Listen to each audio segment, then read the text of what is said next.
Welcome to Watch, Review, Repeat. This is the podcast where two best friends discuss the latest in film and television and then do it all over again the following week. My name is Colton Brown, and joining me, as always, is Andrew Meadows. How are you, Colton sir? Brown, how are you? That's the question.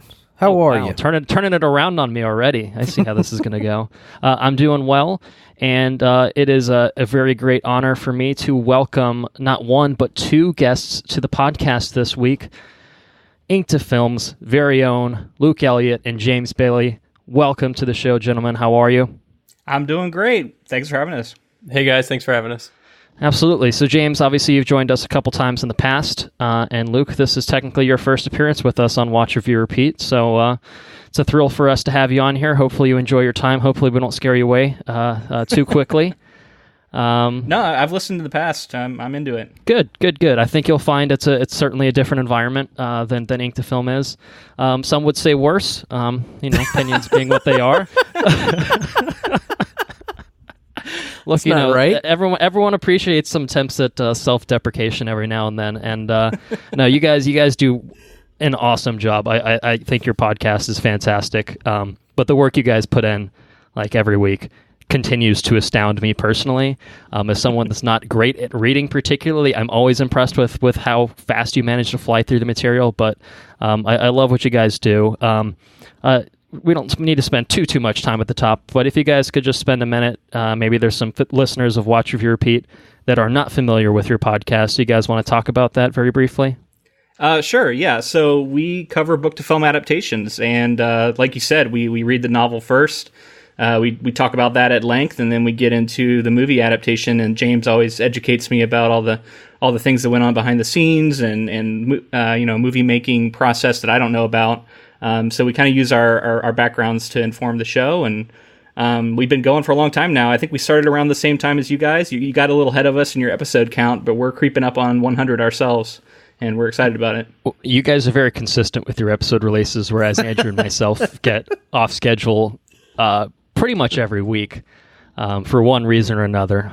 But yeah, there's a lot of times where there's been a lot of releases coming out around the same time, so we end up doubling up with episodes and stuff like that. So yeah, we've somehow managed to slip past you guys in terms of the episode count. We already had our big triple digits episode 100, which was fun.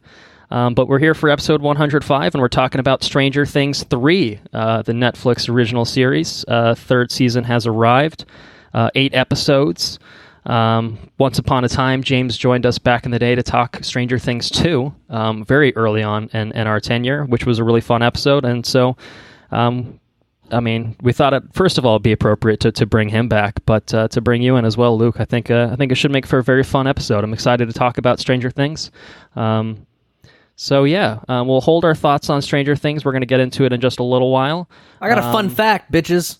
Oh, is it Stranger Things related? Yeah, actually it is. It is. All right. Well, yeah. So we will talk about Stranger Things ever so briefly. I stand corrected. What do you have for us, Andrew? So this is coming from comicbook.com. I hear that's a reputable source of information. And right next to Wikipedia, it's the tippity top of the internet. That's right. Only the best. And I don't think that this is too spoilerific, but apparently some eagle-eyed folks across the internets have spotted some problems with the science of Stranger Things Season 3. Wow, you're already bitching about fiction and the science being fucked up in it. Incredible. I wouldn't have thought this is the kind of show to worry about that sort of thing. Yeah, I thought that their depiction of the Demogorgon was really unrealistic, and like seeing the mind flayer back is just like I couldn't buy in. It wasn't real. Wasn't real enough. Well, to double down on the unrealisticness of this show, apparently there's some continuity issues. There's a Planck constant, which I think is a measurement or some sort of value with electromagnetic radiation, and the show used the 2014 recommended value of Planck's constant rather than the 1985 recommended constant. So the value was different. As we've progressed and our measurements have progressed and everything else, the number has changed. And what fools! Fools. Yeah, I was gonna say. I think we just end the episode here. Then, like, I think that's all you need to know about it. Someone already lost their job over this, so just rubbing salt in the wound at this point. We're also going to double down. M&Ms make a special appearance in this show, and they are seen giving M&Ms to other characters and such. And there's red fucking M&Ms. In 1985, there were no red M&Ms because the FD&C red number 2 chemical, everybody was scared about it, and orange took the place of red food coloring. So there was no red food coloring in M&Ms in 1985. So another continuity issue. Well, I'm glad that you're telling me this now, because otherwise this show would have been literally unwatchable. Yep. So there you have it. You heard it here first. Well, completely unwatchable. Yeah, we got him. That's right. All right, we're keeping the news pretty tight this week. We've gotten unwieldy with talking about news in the past couple episodes. Hope is to avoid that this time around, because I think we're going to have lots to talk about with Stranger Things, and I don't want to be here for 7 hours like our usual shtick. So, what we have done this week is, in honor of Ink to Film and kind of what they do with their podcast. We're focusing on some adaptation-based news, so stuff that was based off of book, comic book, graphic novel, something like that, something along those lines to, just kind of have a thematic through line. I figured that'd be a fun thing to do. So the first thing I'm going to talk about is everyone's favorite series of all time, Game of Thrones, which ended in spectacular fashion. Not a single person was upset about it. Certainly not anyone participating in this conversation on this podcast at all. Everyone was thrilled with how it ended. Now, of course, that's not true. And as a side note, I did listen to your gentleman's coverage of it for your Patreon feed. Oh, nice. It was very interesting. I listened to it after Andrew and I had recorded our conversation on it. A lot of very similar talking points. Similar talking points. So it sounds like we were all kind of on the same page with it. I was wondering if we were going to come off sounding really bitter or something. No. Bitter book readers. And that's the thing that's interesting to me, is that when I listened to you guys were trying to be very respectful of it and be like, look, there was a lot of people that worked on this that did a really great job, and we shouldn't shit on them. And I'm like, yeah, that's actually true. And I don't think Andrew and I got into that too much, aside from probably naming a couple names that we were not having a good time with. But no, we should. Overall, you guys were still pretty respectful toward it, in spite of your personal grievances. And from what it seemed, whereas Andrew and myself were just kind of like, look, we didn't like this. Well, we recorded the Endgame coverage, and we were like mid-season for Game of Thrones, and I remember having a conversation with everybody off mic. And we were just talking about how this season could turn out, and just if we had that conversation on recording, it'd be really fascinating, because it was like there's so much hope, and there was so much that could be turned dreams around. Shattered, just shattered. Yeah. So anyway, I appreciated you guys' coverage of that. Now let me ask you this, because this piece of news that I'm going to talk about in just a minute is regarding the prequel series that's coming to HBO, which is currently filming. Coming from Jane Goldman, going to be the showrunner on this. Takes place like thousands of years before the events of the Game of Thrones series that we all know.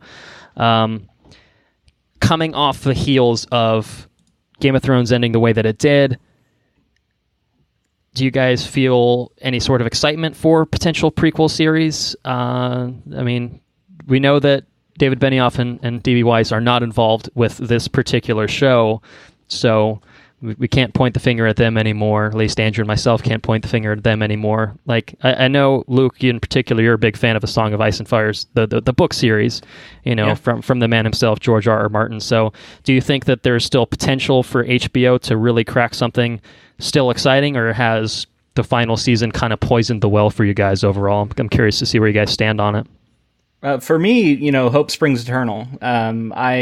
I love the world. I love the writing by Martin, and that's going to be the same. Like, he wrote the source material for that show. I'm excited to see a new take on it. That's not the Double D's. And I think, it's going to suffer from being a prequel, and I think that's going to be a potential problem for it. But when you have a show like Better Call Saul doing well as being a prequel, although it's much more, contemporary with its with what follows, whereas this is like 1,000 years before or something. I don't know. I mean, I'm definitely going to check it out and give it a chance. And as far as like, do I think it'll be as popular? Probably not, but I'm into it. Okay. James, where do you stand? I think Game of Thrones was at its best when it was adapting George's work that had been laid and set in stone. And I think that it's going to be tough to tread on the same ground that the show already did in you know what I mean, in the same world, the same lore, without it feeling redundant in some way, without getting like people. I think there can be a great story. I think what I'm trying to say is basically there could be a good story, but if you had told me before the season that there was going to be a prequel and like what they were working on and all these things, I think that I would have had much more interest.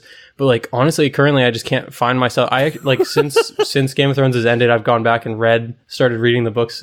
I was reading Clash of Kings recently, and it's still just as exciting, but something about how the show ended for me is just like really put off my interest in any sort of prequel. Right. I mean, and when it comes out, maybe that'll change my mind. But as of right now, I'm just like really down on an adaptation any further than what we already got.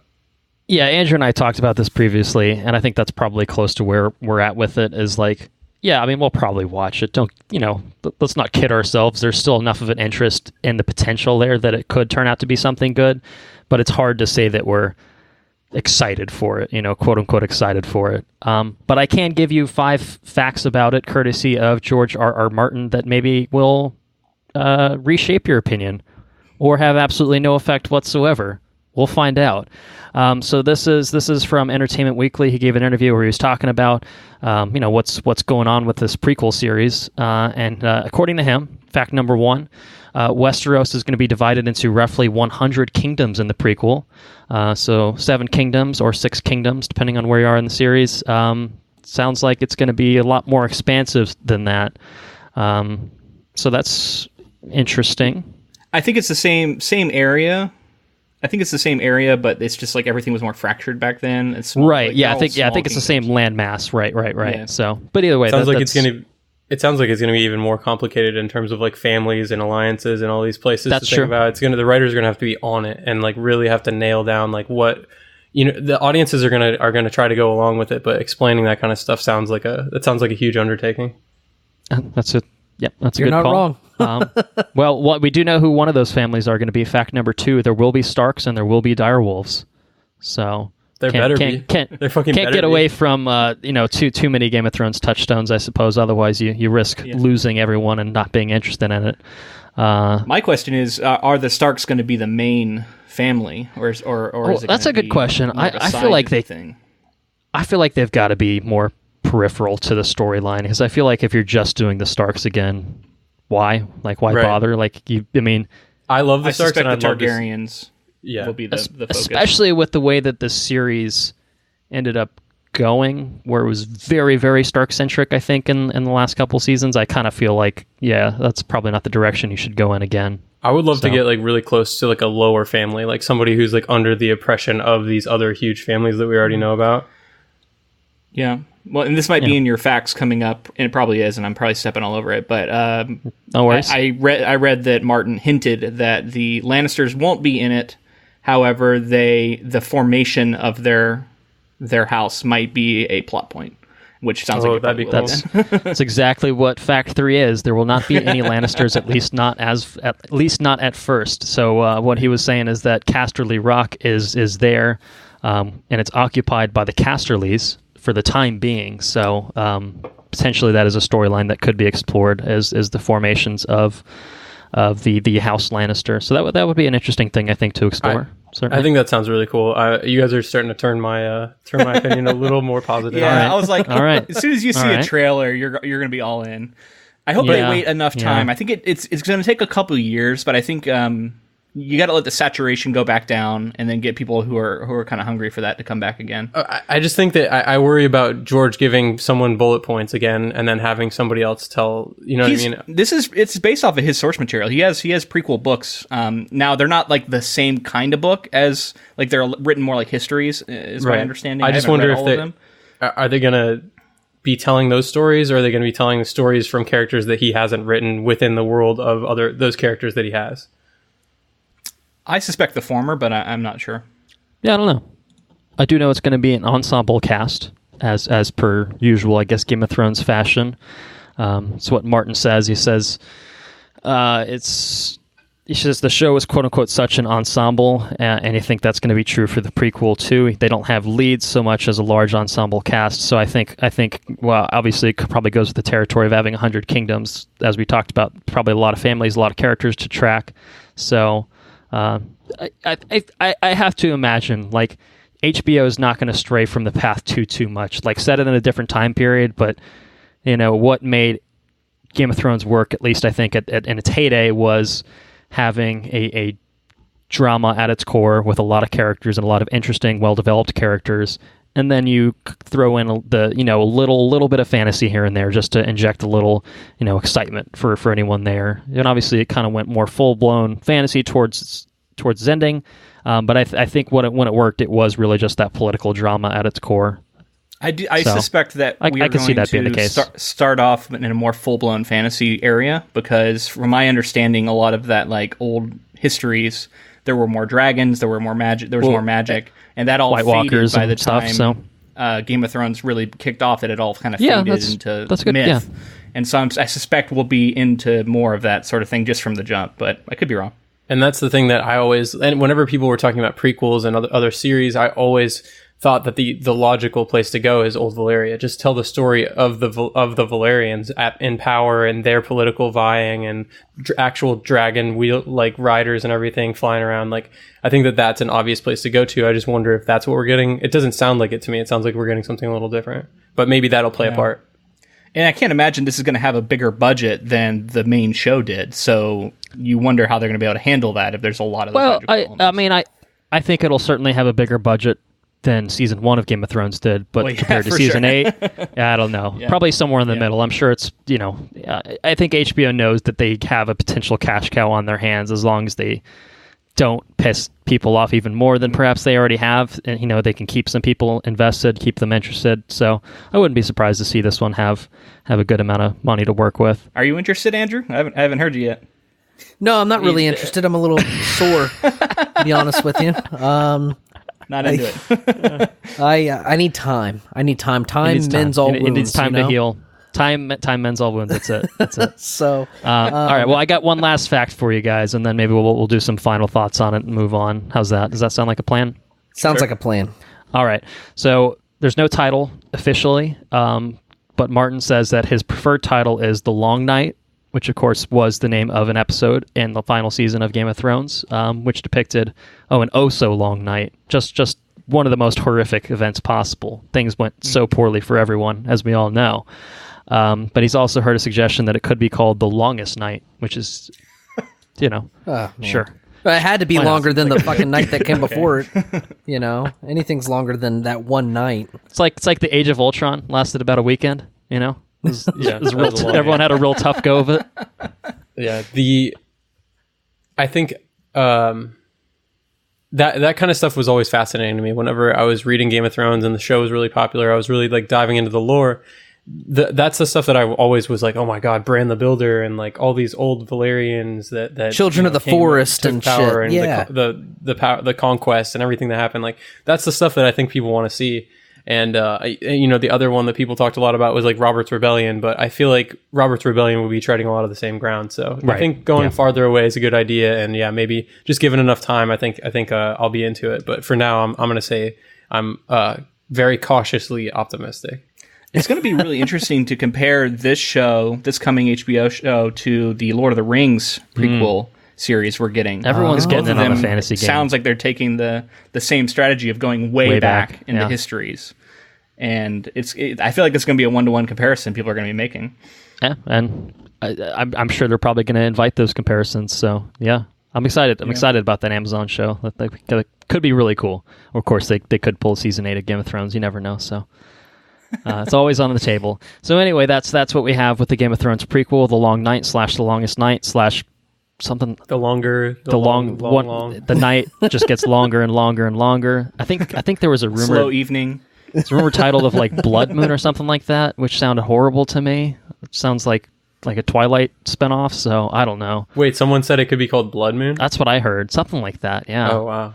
I do. I actually, like I think The Long Night would be a good name for it. Oh, I think so that'd be too. good, Yeah. yeah. I mean, who cares if it was the name of a, But episode title? I think we make it bigger. I think we make it bigger and better, and we make it The Longest Night. The Longest Night. Now that seems like a joke to me. But It does. It really just feels like like a parody title, SNL skit, The Longest Night. yeah. So yeah, that's what we have with Game of Thrones. Andrew, what news do you have on the plate over there? Christoph Waltz is returning as 007's arch enemy Blofeld. For Bond 25, yeah. Okay, For interesting. Bond 25, Is that yes. the one that's got the newly announced lead? Yes. I noticed that news was mysteriously missing. I didn't know if we were talking about this in a future episode, Colton. That would be a good time to talk about it. It's fresh news as of We got this morning. some fresh like news. today. Well, tell me about the fresh news. You can go. Would you through like it some there. hot takes? I did not pull it up, but we have fresh news. Hold on a second here, 007. I gotta get it up. It's the lady from Miss Marvel. Captain Marvel.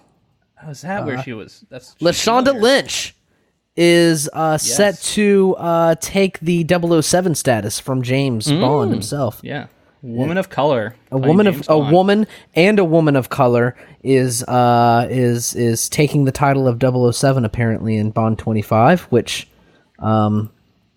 that's going to be interesting. We'll see how that pans out. It's also interesting. Does anyone that know we're what the getting original Christoph Waltz source on back. this was? Because I've seen some reports on this, but I'm curious where this all originated from. Because I don't know.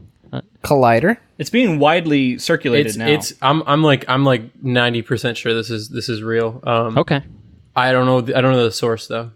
I'm I just have a curious. Collider source. Is Collider I'm a seeing good New York source? Post, Yahoo. I'm seeing several media outlets reporting it now.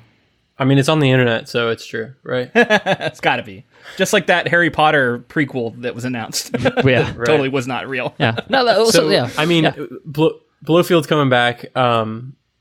Do we even need to talk about Spectre, or are we just gonna like? Let's talk about it. Let's talk about all of it. Yeah, fuck yeah. I James just Bond, like man. it was like a weird thing that they were doing with trying to hide the fact that Christoph Waltz was going to be Blofeld, and then he was Blofeld, and it was just like this whole thing, and then it didn't really add up to much in the movie. Well, there was a weird. It's just Spectre was. There's a weird familial connection that they made, and it was just kind of like, why are you going down this road? Why? Right. Yep. And so, like, bringing him back is, like, I guess it makes sense. I like Christoph Waltz a lot, so good for him for getting more work in the Bond universe, I guess. I am not a huge Bond fan. I've checked out some of the movies, but it's just never really been something I'm really into. So I'm all for a big major mix up in the cast, and I'm more intrigued now. Well, the new news that's come out, I feel the same way. There's so much pushback, and you know how people are about this kind of thing, but I think that if there's anything that needs a shakeup right now, it's 007, and it's a title, 007. It's not James Bond. They're not replacing James Bond. They're replacing 007. Agent And so 007. That's a good point. Right, The so it's outrage not will like still you be the can't see same, but James- yes, I agree. I see what you're going for. It's not like you won't see James Bond as 007 ever again for the rest of history of all time. You know what I mean? And that's what I think people are so worried about, is that they're just they're like, oh my God, he's my childhood. James Bond's so important to me, and he's going to be replaced forever. But it's like, I think that if there's anything that needs a shakeup right now, it's Spectre was not good, and like this one's, it's like, I think It's been on a downward trajectory since Casino Royale, in my opinion. Yeah. You know, I would have been I'm a big advocate for Idris Elba as James Bond. Yeah. I think he would be fucking rad James Bond.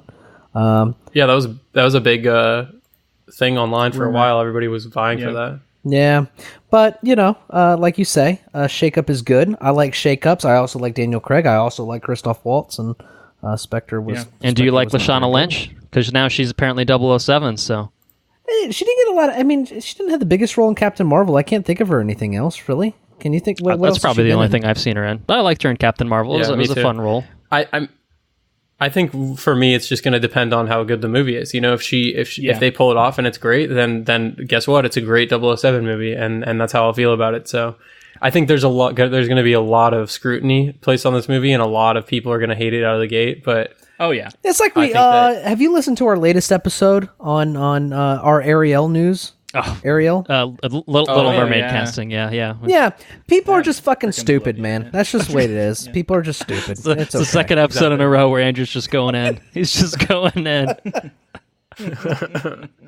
They're stupid. We'll see how it goes, though. Yeah. I mean, I think it's interesting. Yeah, Right. If it's a good movie, it's a good movie. that's what we can hope for. We got Cary Fukunaga leading the charge, and hopefully he knows what he's doing. So, I mean, that's exciting, Seems right? to. It's such a weird thing. I mean, I'm still sad that we won't see our Danny Boyle Bond movie, and whatever happened with that happened. But for him to come on board and direct this, assemble the cast that he's assembled. I don't know, man. Even if this is the last film for Daniel Craig as James Bond, if maybe they're doing a passing of the torch situation with the 007 code name, I'm all for it. I really am hopeful for it. Doesn't mean that I think it's going to be great. I think there is certain things to be worried about with it, but I'm. Look, I have one concern. got to go up This from is a Spectre. concern. They got to bring it up a notch. Is where I'm at with it. So, do you prefer Spectre or Quantum of Solace? Quantum of Solace, right? Probably Quantum by a nose, just because it feels like Casino Royale's downloadable content, and so riding on the coattails of Casino, it's enjoyable in its own Dude, right. Casino Royale is still that's the gold standard. gold That's standard. the modern Yes. gold Yeah. standard. It's so good. Hey, I'm just gonna suggest it right now. Possible future adaptation material. Got a book to go back to. You can go back to Ian Fleming's That's on the list. certain thoughts about certain women and such. That'd be fun to revisit that. Their writing sure that style all holds up. Yeah. Oh yeah. Absolutely. Oh, yeah. Like so totally many of the above things we board. cover from that era. Yeah. My biggest concern is James Bond's always set like a standard for. I don't know how you guys view James Bond. James Bond's always been like that standard suave dude. You know what I mean? He's always got the suit. I'll take my martini shaken not stirred. You know, just a real bad or stirred not shaken. No, it's shaken not No, stirred. it's shaken, Shaken, not not stirred. stirred. Yeah. Right. You know, I don't know. Like you have a female 007 and Yeah. who do we look for suits and stuff? Her. Women can wear suits. She- What I'm the sure fuck she'll is be- going No, on I'm here? not saying Yeah, I'm women sure she'll can't be wear crushing some suits. suits. I'm not saying that women cannot wear suits. I'm not saying that at all.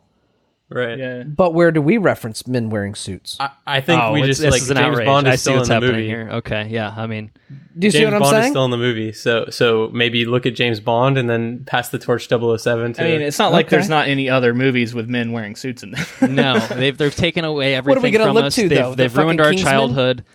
I mean, there's just nothing less. I'm not going to look towards the Kingsman to learn how to wear a suit. I don't know where you guys look for fashion, but like Tom Brady's been pretty much where I've been looking with the UGG boots and everything for a long time. So. I also avoid wearing a suit at all costs. So, and when Fair I enough. do, I look like I'm being held prisoner. Someone's got a gun to me from off camera or whatever. All right. Anyway, let's get on with the show. I have one last piece of news for myself, and it's something I believe that Luke you posted about in your Facebook group for Ink to Film. Paper Girls is getting an adaptation over at Amazon. It's going to be a drama based off of the graphic novel by Brian K. Vaughan, and it's going to be. Let's see. It's going to be penned by Stephanie Folsom, who co-wrote Toy Story 4 recently, which Andrew and I were big fans of. I don't know if you guys had a chance to catch it, but worthwhile, worth your time if you find the time, I suppose. So yeah, I'm gonna turn it over to you guys. Has anyone here read any of Paper Girls? No. I have not, no. But somebody tagged us in it in the Council of Inklings on Facebook. Okay, so that's like where. our group, Okay, I and- didn't know if it was something that you guys had read. I actually picked up the first 2 trades of this at a Comic-Con recently. They were like half off, so they're like $5 a piece. So I haven't read them yet, but I do have them on the list. I'd heard really good things about it. So, and Brian K. Vaughan has done good stuff in the past. I know he worked on Saga, which I know people love. Yeah. I have copies of that I need to read too. That's a big gap in my reading that I have always wanted to do. Everybody's talked about that. Yeah, I got to get on Saga. and then the Runaways I from Marvel honestly as well. I haven't consumed a lot of graphic novels. Okay. That's something that I feel like at some point that's going to be like a big thing for me. I'm going to get into it, but it just hasn't happened yet. All right, fair enough. Well, speaking of But, which, Luke just put me onto a really cool manga within the Oh last yeah, couple I didn't of know if we were days. going to have a part that we're going to talk about things we're into. I know you guys sometimes do that. Is that an upcoming segment? We I mean, if you have something that you want to shout out right now, we're all ears. Yeah. But yeah, we'll talk Why don't you about tease things. it? Oh Why don't- yeah. Tee don't it you up for tease it later. and That then way talk about it you later? hook the listeners into getting through the rest of this nonsense, and then they'll hear it at the end. Yeah, I'm going to talk a little bit about. I think I'm going to try and pronounce his name. I've never actually said it, so I think it's Junji Ito, and his horror mangas he makes, and I think there's a lot of adaptations based off of his work. From what I'm seeing, I'm very new into his stuff, but I definitely want to talk about why it's striking a chord with me. Cool. Well, we get into it.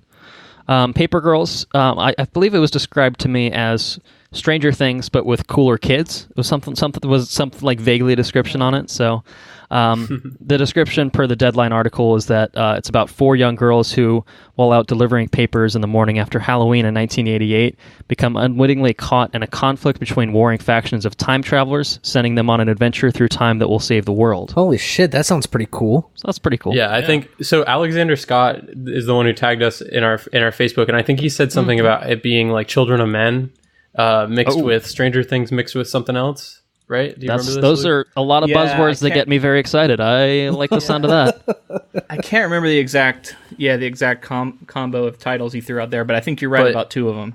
It sounded cool. From that, I was like, all right, I'm in. And then I read the article, like the description you just read. It sounds awesome. I'm ready for it. Yeah, I like Amazon, man. Just throwing money at shit. Like, we'll just make every fucking series in the world.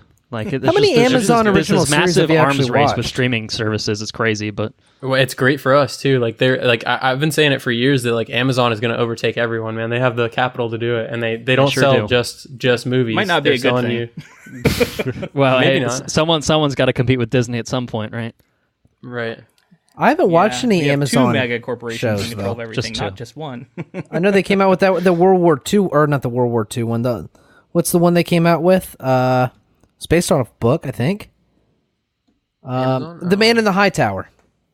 And High Castle. Castle. High yeah, Castle. It's based off Philip K. Dick. Yeah. Yep. Aside, I haven't watched that. I don't think I've ever invested any time in any of their original stuff. I know they had I know they had one Henry was really into. Marvelous Mrs. Maisel. I know he was a big Marvelous fan of. Mrs. Maisel is incredible. Love that. Yeah, that show is incredible. Yeah, I need to get on that. I guess I haven't watched any of their shows though. I haven't seen one Amazon original series or movie or anything. So Rumpa-dump-dump. All right. Well, Andrew, what's your last piece of news? Good Omens was an Amazon original. and yeah, also okay, the show I we did. covered. Yep. I did watch Yep, that. definitely watched I that. did watch that. Yeah. Dexter Fletcher is going to direct Sherlock Holmes 3. Okay, He sure what has is, he isn't directed he? before? I'm not familiar with the name. Dexter Fletcher directed most recently Rocket Man, starring Kingsman Edgar Edgerton or whatever his name is. Yep. Edgar Yep. Taron Egerton. Yep. Okay. Yeah. Yeah, so see he's it, but- He finished Bohemian Rhapsody after Bryan Singer got the boot. I didn't realize that got was fired Dexter / Fletcher. washed off the set. Whatever happened. That's with him. crazy. I did not realize he did both. So he cleaned up for Bryan Singer and then did Rocket Man. So he's like really putting a chokehold on the music. He's going in on the musical biopic train. Absolutely. Oh, I just thought of another Amazon show, Fleabag. Fleabag is really great. If you I've haven't heard seen that. so many good things about it. Fleabag, list. Long list. Marvelous Maisie, and Maisel. Hightower. Marvelous Mrs. Maisie Williams and Yeah. Yes. So anyway, Sherlock Holmes. This This is is the third one. This is the Robert Downey Jr. Jude that Law was my question. variety of the Sherlock Holmes, Which is first incredible. one They're without always really fun. first one without Guy Ritchie's involvement. Apparently, It'll be cool to see that Robert Downey Jr. is still alive and kicking. yeah, it's coming back. It's coming back to the screen. He's fine. Don't worry about it. Yeah. What'd you guys think about the first everywhere two? I go, I see his face. I thought they were great. I enjoyed the hell out of those movies. Yeah, I think they were pretty fun. I like James, Sherlock Luke? Holmes in general, though. I like the BBC Sherlock. I think Sherlock's just a really cool character. I agree. Yeah, he's always really spoken to me. That was one of the first like series of books that I just read all the way through. Was all the Sherlock books and Really? they're so much fun. They're really read 'em fun all? mysteries. I think so. Okay. For the most part. Yeah, I've read a couple. Yeah. I think I read The Hound of the Baskervilles in school. In school, yeah, that then was and- what kicked it off for me. Okay, and then I think I read studying Scarlet, and I read it when I went on Europe, and then my Kindle got stolen. Look, it's fine. I just finished it. It was very sad. I was ready to start The Hobbit. I finished The Hobbit later on anyway, so it was a sad time in life. My first introduction to Sherlock Holmes was Sherlock Holmes in the 21st Century. Did you ever see that cartoon? Oh my god, dude, that was so throwback. I can't believe you just brain blasted me like that. Holy shit. I haven't thought about that in like 20 years. Yeah, I remember that shit. That was good. Man. I'm gonna have to go see if I can find some clips of that. That was crazy. Wow. So I liked the movies. I think the first one was more enjoyable for me than the second. I think with both of them, I had a bit of an issue of it feeling like they were kind of, I don't know, not playing fair with their mysteries. And that always bothers me in a Sherlock story. Like, I want to be able to look back and be able to piece together the mystery as if it's like, oh, it's always been in front of my face. I could have put it together. Whereas I felt like those movies didn't really do that. They're like, that thing we showed you, we actually kind of lied when we showed it to you, and it didn't even look like you thought it did. And that was just frustrating, and I don't know. I liked Robert Downey Jr. as Sherlock. I thought he was really engaging, and it's a kind of a fun action movie in some sense. But in the mystery solving part of it, to me, it falls a little short, and that's why the BBC version with Benedict Cumberbatch, whatever his name is, just kidding. Whoa! I think it's great. I know I'm the first person to ever make fun of his name. It's pretty new. Oh, You guys should try it. Treading new ground here. I agree. The first, I see what you're saying. I still enjoy the first one because it is just like an action Guy Ritchie film, and that's what it is. Yeah. Like, it feels like that. And that's not to take away from it. It is really fun, but it's not like a true blue like Sherlock story, like you're saying. It's not, the mystery isn't the most important part. A lot of people were walking out like, what about that slow-mo scene where he analyzes everything and smacks that guy in the ear? And that's like the kind of stuff that people took away from it, I feel like. Right. Cinematography in those movies were pretty fucking great, though. There was that one with was it the second one that had the train blasting all the cannonballs through the woods and shit? That movie was bonkers. Yeah, that was a cool scene. Well, to me, sure. I think the thing that's fun about them, and I think it's probably a take it or leave it kind of thing, is that, for better or for worse, these are Guy Ritchie's kind of takes on Sherlock Holmes, and I've always kind of enjoyed that. I think Andrew and myself typically enjoy Guy Ritchie's sensibilities. Even something like Aladdin recently probably could have benefited from even more Guy Ritchie sensibilities. Wait, Guy Ritchie did Aladdin? Yeah, I forgot that he directed that. Jeez. It's so weird. It didn't feel like a Guy Ritchie movie. Like, I think it felt like a Disney movie. It needed, and I think it could have used more Guy Ritchie-ness down that lane. For sure. he definitely had bumpers. What about Disney bumpers. like classic Guy Ritchie films like King Arthur, or like okay, it's not that bad. All right, I feel like every time it comes up, I'm like, look, the trailer was horrible and it wasn't a good movie, but I've seen a lot worse than that. Well, I mean, to give him credit though, like Snatch is still amazing. It is incredible. Amazing. Lock, Stock, and Two Smoking Barrels. Fucking awesome. Really good. Yeah, solid.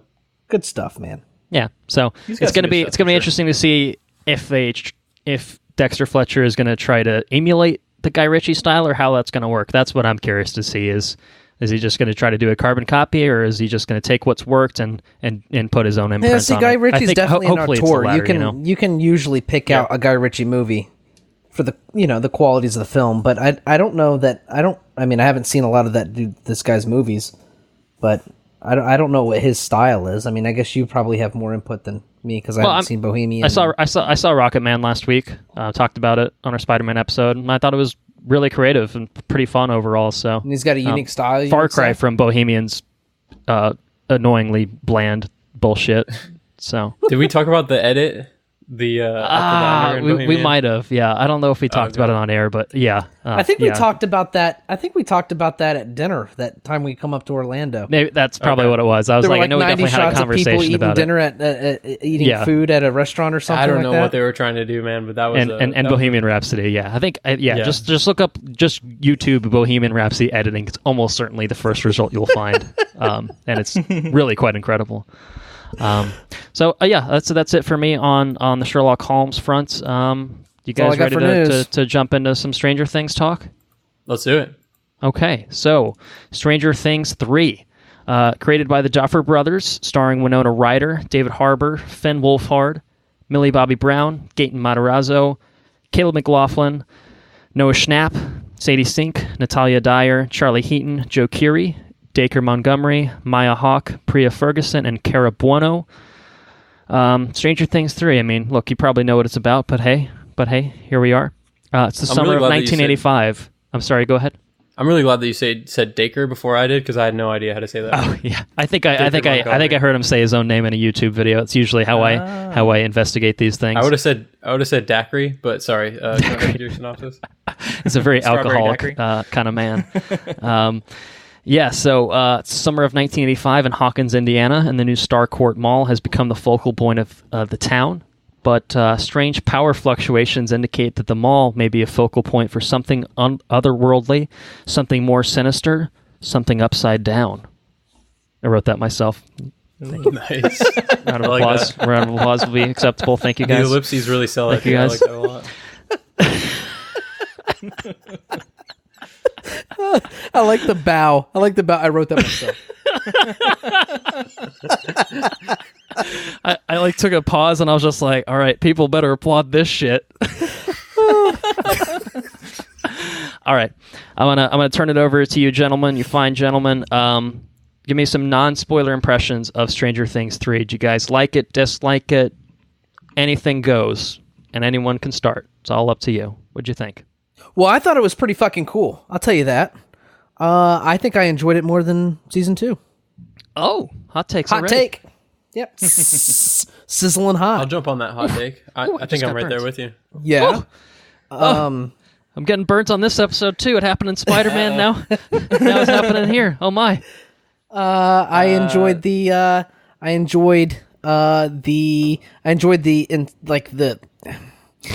how they split the cast into like 2 groups. Yeah. Yeah. I will say that I really needed them to get. I was like, God, I wish they were together a little more. Like, I wish they got together like halfway through the season, because it felt like they were apart a lot, and I didn't feel like that really classic like season 1 feeling of them all together as much. Just that very last episode. But right. I do like having the multiple plot lines was fun. So I'm in agreement with you guys. I think season 3 is a head above season 2 in my opinion. But I think season 1 is still the most magical season because everything was fresh, everything was new. I think they hadn't taken their references to the extreme that we get now. Things were a little more subtle, and in a show that obviously what do you think about New subtle. Coke? Yeah, I think my thing money is they like, pay for that scene. I think that they are kind of heavy-handed with their references sometimes, but for the most part, they have a lot of like subtlety in the background. Like the major ones, like you're going to see like, oh, there's an R2-D2 there. Like those are the easy ones, but like there's some stuff in the background that I think they play with. Walden books. I agree. Season 1 was definitely is still a you have something in the background, but in the foreground you have like Coke, an exact reference to Terminator walking around on screen, like literally cast to look like Arnold, like. You know. I think that I appreciate more than like product placement stuff. You know what I mean? Yeah. I appreciate like references to movies like, oh, there's like, this is kind of a similar plot line to like Invasion of the Body Snatchers or something like that. Yeah. I like that a lot more than I like, look at this like t-shirt that I'm wearing that has like a Millennium Falcon on it. Yeah. I'm talking more about the former. I'm talking about the big plot stuff. And for me, most of it worked really well. I think I might be alone in this on this entire podcast, but the one for me that didn't work was the Terminator stuff. Talking about the Russian dude? That as we go forward. Yeah, the Russian Terminator. But you like the rest Terminator. Of the Russian stuff? You were okay with the rest? I mean, I was okay with it. Not necessarily my favorite part of the season.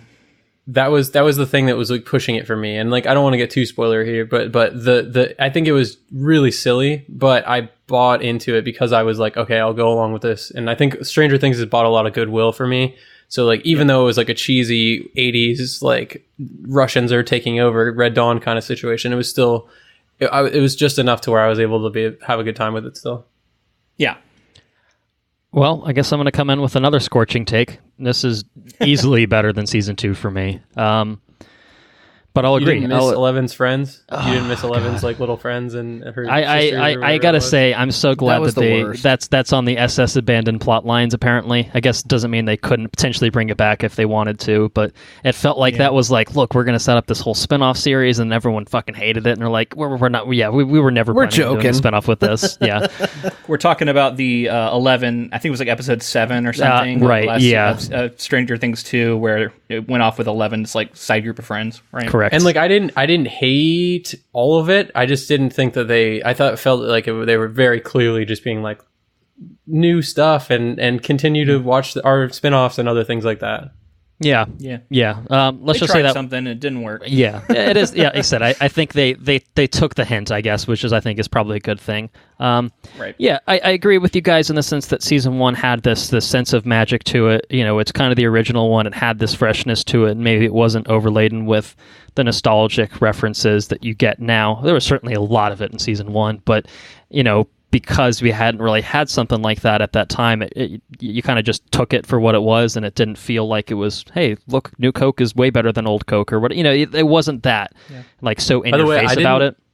I didn't know that was a thing until this show. I didn't. Oh, really? Because I was too young to know about new Coke and didn't old know about Coke the and new all Coke. that. Yeah, well, I think they're selling the new Coke. Like you can buy it online now, like the actual proper new Coke formula, but it's like expensive as shit. So Coke had to pay them a ton It's all of fucking Stranger money to Things put that in the branded show, and blah right? blah blah. Yeah, it's all just Coke, marketing. But I think Coke paid for the production of this whole season, right?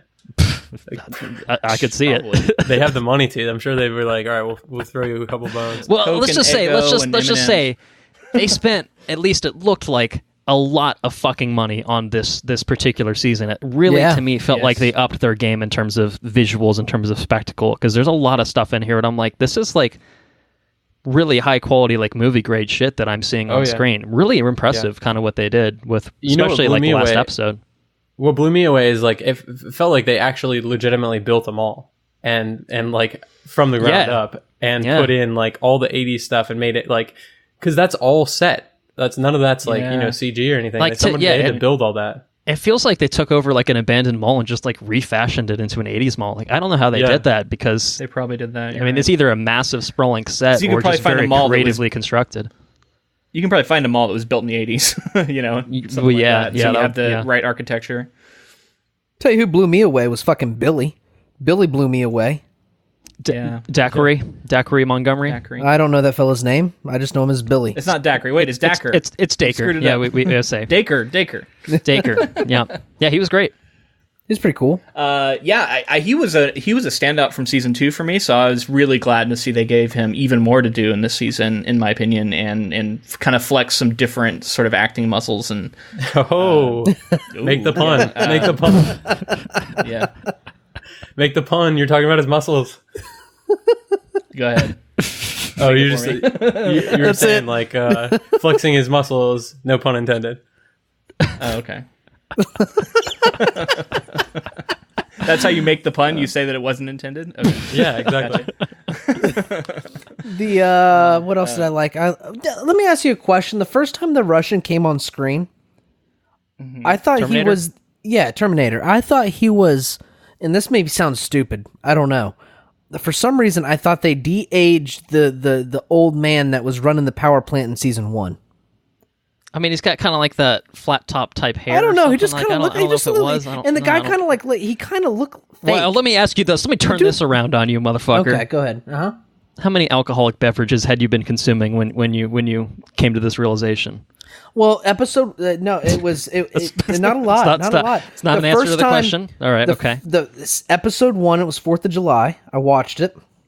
I hadn't drank anything, and I came back after watching a movie, Spider-Man. Came back from watching Spider-Man, and I crawled up on the couch and I turned it on, and the second you see him, he's walking around doing whatever, and it looked like he was fake. The dude's got like a sheen on his face or something. I'm telling you, you know what I think is possible? That they were doing some like deep fake technology, make him look a little bit like Arnold. Or something. Because there were times where he looked just like fucking Arnold, and then there were other times where I'm like, oh, that's clearly not Arnold. Yeah, like, look at this guy, he's different. Yeah. That would be fun if they had kind of just snuck in just to give you that weird uncanny valley type thing. Maybe that's like, what it is. Fuck, okay. is that Arnold? Like it's like, it's not, but fuck, it sure looks a lot like him, doesn't it? Yeah. They had to Maybe have at just least at certain reached out angles. to him, right? I happen to really enjoy. This might sound stupid, okay? I might be alone in this podcast, but I enjoyed the Unstoppable Russian Man. I enjoyed the shit out of that. I thought it was kind of. Well, I think Luke was taking a stand saying that he was the one being the odd man out. I feel like you're just taking the opposite stance now. So I think it's up to James and I to weigh in.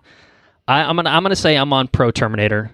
For me, I really liked the Terminator in this. I thought that was a fun kind of running plot thread throughout. So I'm with you, Andrew. Sorry, Luke. But yeah, I definitely enjoyed his presence in the show. I'm going to let James weigh in, but I want to defend my position a little bit. Sure. Well, let's have the fourth man and see if it's a tiebreaker or if it creates a tie, and then we'll go into it or what have you. So I don't know. I don't think I will make a tie because I realized that it was ridiculous, but it didn't bother me enough to have it be like something where I was like, oh, this is taking me out of it or anything like that. It was like on the nose very clearly, but it was going, for me, it was the same thing with the Russians under the mall. Like it was along the same lines. It bothered me just as much as that did. So to say not that much, it was, I recognize that it's a little cheesy, but it didn't bother me all that much. Plays into the thematic elements of the show. I think that's my opinion. Okay. All right, Luke. Okay. So let me defend it. Yeah. So my reason for disliking is kind of a meta reason, and that's for me the references in the show, which it's laden with, when they work well, it's because they're evoking some of the same thing we loved about the original IP. So like The Thing, I thought they did a mostly great job in evoking the same kind of horror that we got from The Thing, which is a project James and I have covered. And you can go down the line with other ones where I felt like they really nailed what made it so memorable, so iconic, and make people want to go back and revisit it and go like, man, I want to go see this original now. For this, for me, is like a misreading of what made Terminator good. Because if you watch this, you could think that Terminator was about a strong dude who just like walked around shooting people and was like really powerful, and like you don't realize that no, he was so much more than that, and he was so much more unstoppable than that. And that's what made him truly terrifying. And because this guy was just a normal guy, however strong he might be, to me that misses the point of the Terminator. And so I worry that people who have never seen the Terminator just think that that's what that movie's about. Like just a really strong hitman. What if happens if... Oh, we're going to get into spoilers. We'll talk about it in spoilers. I got a what-if situation for you, though. Well, hold on to that thought. I hear you, Luke. I think that's interesting. I would have to imagine all four people here have seen 1984's The Terminator, probably more than once. No, not familiar. Love that movie. So I could see. I think I kind of see what you're saying in the sense that if you don't know what it's about, then that seems like a misrating. To me, it more just felt like an homage to it without trying to directly recreate it. It's just kind of like, hey, it's the 80s and Terminators come out, and now you got this kind of badass guy. So I guess I didn't read into it that which deeply. Which made it feel shoehorned for me. Like it was just like it wasn't integrated into the plot as well. Like to me, it's like if you're going to have a Terminator guy on the screen, he needs to be like a legit threat that is terrifying. Like he should have been. He never terrified me. Like he should have been like possessed by the mind flayer and like taking bullets or something like that. Like something that like could have something fun. about him. Cool. That fucking green goo. That's a good idea. Maybe a spoiler. I don't know, but the green Secret goo of the never Ooze. really went anywhere. I thought he was going to be like a super soldier or something. I kept expecting some sort of implication that he was more than just a kind of scary hitman or soldier, and we never got that. And that's that makes sense. I don't know. I agree with you. I mean, I'll still say that I enjoyed it. I'm not going to totally back down from that, but I totally understand your concerns. So I think that's a good reading on it too. So, other non-spoiler thoughts. We've kind of dabbled into slight spoilers, but whatever. Yeah, it's fine. I think one of my things I liked about it most is that I think probably by the virtue of the fact that all the cast is clearly like they're not kids anymore, you know what I mean? Like fucking Mike is like 7 feet tall in this season, and they give him the shortest shorts to just show how tall he is. I don't think that helps. How long those legs are. But I felt like they did a good job of leaning into adolescence and kind of showing that the interests have shifted from D&D to girls and and stuff like that. I feel like they did a good job of showing that even though there is still kind of the intrigue of the Upside Down and what's going on with that, to me it still felt like it captured the human nature of it very well, as they have done in the past. Like I think it was season 1 just kind of kids being kids. Season 2 was probably more of that, and here it really feels like they're kind of branching out and not trying to just do the same thing and not trying to pretend that these look, everyone's 8, like all of season 1 happened a week ago. Like, no, like, they've shown that the timeline's advanced. They've shown that, things have kind of changed. And, if you're Will and you just want to play D&D, that's not a good thing. But for that reminds me, I want to ask you guys, did any of you grow up playing D&D like these kids? No. I didn't grow up playing D&D. I've only recently found D&D. Yeah, I wish so badly that I did play it, but growing up, but I didn't. I played other like board games or card games and things like that. Yeah. So D&D. I was pretty much and I was pretty much just raised on video games. So yeah, video games obviously. Yeah, and there's definitely overlap with just gaming with your friends in general, but I do think there's a special uniqueness to that sort of tabletop RPG. And I did grow up playing D&D, and that's fucking cool. This series has always spoken to me on that level, right? Like this reminds me so much of it being a child in the 80s playing D&D and early 90s, probably when I was around there. You were playing D&D in the 80s? No, not in the 80s. I would have been too young, but in the early 90s I had started. Fuck yeah, that's pretty fucking cool, man. Ooh. Yeah, back in those editions, like those books, like those are the books I had. Like it's really, brings back a lot of memories. And man, like the whole, like the plot line you touched on with the idea of like the friend groups, like at uneven levels, starting to grow past it and be less interested in it and getting girlfriends. And that is something that if you grew up doing that, like that absolutely happens to groups. It's just like, it's inevitable. It's going to happen. Yeah. And, at times I identified with both sides of it. Like, the desire to get past your childish things and get out there in the world, and then the other, like Will Byers' side of like, can't we just play D&D, guys? Come on! Like, I feel that. Honestly, like a lot of the time, I feel like Will Byers, man. I'm really just like I so badly wanted to play D&D that like I just was like constantly trying to find places to play D&D and things like that. I didn't. It wasn't until I was like 13, 14, but at that time, like that was around the time that people were just like interested in other things, and high school is coming up and like that's kind of how it goes. But yeah, I mean, just in general, like you start to see your friends less, those friends that you're with every hour of every day, you just start to see them less, and it's really sad. I'll never forget the first time I heard the quote that's basically like, one day you and your friends went outside and played for the last time. So like you went outside and played with your friends and then came inside, and that was the last time that you ever did that for your childhood. Jesus and like the first time I heard that, it really affected me like to my core. I was like, holy shit, what happened to the days that I would go outside and ride my bikes with my friends and like play video games till the the sun comes up and all that stuff. And it's just really crazy to think like there's no official time that it happens, but it just gradually happens, and you can see it happening this season. Yeah. Man, you're touching on absolutely what I think Stranger Things does best, and what it does in this season in particular. And that's one of the things that I'm going to take away from this series, like remembering. And I get similar moments in, speaking of Toy Story, I think there's some of that in like Toy Story 3. I haven't seen 4, so I assume it might be there too. But that sense that your life is moving and that you can't hold on to the things in the past, and really that all ties back to nostalgia, which is what this show is about. And so I think it's really smart to do that story that way. And yeah, I think that's when Stranger Things is at its best. And I think it does strike that several times here. For sure. I did want to say, just in terms of general thoughts, the thing that's really stood out to me this season, and I should have realized sooner, is the thing that people walk away from the show with is, I think the easy like buzzword is just nostalgia.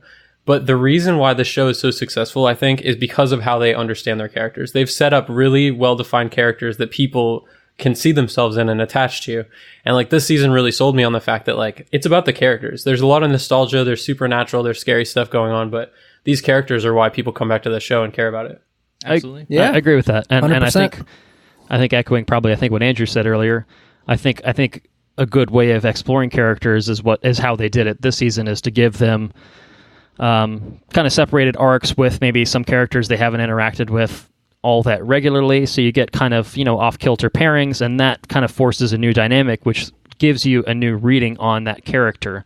And I think that's a really interesting way not only to just not make it feel samey, as if like season 1 and season 2, like they're just going to repeat the same old plot beats over and over and over again, which there is somewhat of that in the sense that like of course it's happening in Hawkins, Indiana again. There's always going to be that sort of thing as long as they continue down this line. But I feel like they did a lot to try to keep it fresh by virtue of having these characters kind of do unexpected and things and hang out with unexpected people and kind of have their own separated storylines. I thought that was really, really good. So and props to all the actors involved, all really great. I think they've really hit the mark in terms of casting since season 1, where all the child actors I think were really good to begin with, and they've continued to actually be pretty good, I think, throughout as well. And the adults obviously are great as well. Winona Ryder, David Harbour, kind of leading the charge. Any particular standouts for anybody, or especially like if there's anybody who you felt like maybe did their best work of the entire series? I still feel like Millie Bobby Brown is like head and shoulders above all the other kids for me. I just think she's able to articulate things and sell things without saying anything really. She speaks the least of all these characters, and so I'm always really impressed with her. And this season, I think she did really good again. Yeah, I think. Yeah, go ahead. You can go ahead, Colton. You go ahead. Well, I think Millie Bobby Brown is probably a good shout as far as the kids go. I agree. She probably has the most heavy lifting to do as 11, but I would say that she certainly carries the load. I think she does a great job. I liked. We talked about Dacre Montgomery. I thought he was excellent in this season. I think he's a standout overall. And I also really liked Maya Hawke as newcomer Robin in this. I thought she was a lot of fun. Yeah, kind of awesome. added a new energy to the show. And I gotta say, Steve and Robin, like that was the thing I was most invested in. Fun. The storyline. Yeah, it was great. Don't get into spoilers. No, but it was great. So, and how about the Uma Thurman? Ethan Hawke, some good genes right there. All right, connection that we're seeing. She looks just like both of them. It's so weird. It's so weird. But look. Those are two parents that you should be proud to have as your parents. Let's put it that way. Yeah, I thought she was outstanding. I think she might be the favorite character. I think besides Hopper. Hopper was outstanding. I enjoyed Hopper's arc a lot. With him having to grapple with, the kids are grappling with, growing older and possibly growing apart and looking at different things and stuff. But Hopper's having to deal with his child growing older, and he's having a hard time dealing with it, which I thought was interesting. A hard time, yeah. Hopper had a lot of the spotlight this season. He without any spoilers, because he's an important character for the season. But for some reason, I think I enjoyed him more in past seasons. There's something about this season, and I guess we can get more into it in spoilers and stuff, but he felt a little more one-dimensional to me. It felt like he was on a path, and then he didn't really divert from that for the entire season here. And I don't know how much we want to say right now. I would say for my money, Hopper felt almost too over the top at times. Like I think he was very overbearing as a character, which I think was what they were going for, and it kind of mostly meshed with the plot around him, where things were just getting very over the top as well. But I kind of felt like I missed. He seemed a little bit more level-headed, I think, season 1, season 2 compared to what we had. And here. That was the thing, is he just. I don't want to say any spoilers, so how I'll leave it is just. He was just angry the entire season. It felt like he didn't have a chance to breathe and be happy. He didn't have like moments of.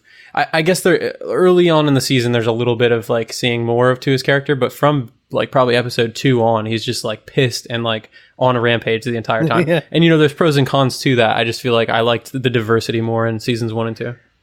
I think they were pushing him into a role that they wanted to have, and that's the role of the 80s action hero. And they were trying to evoke Bruce Willis. They were trying to evoke Mel Gibson in Lethal Weapon.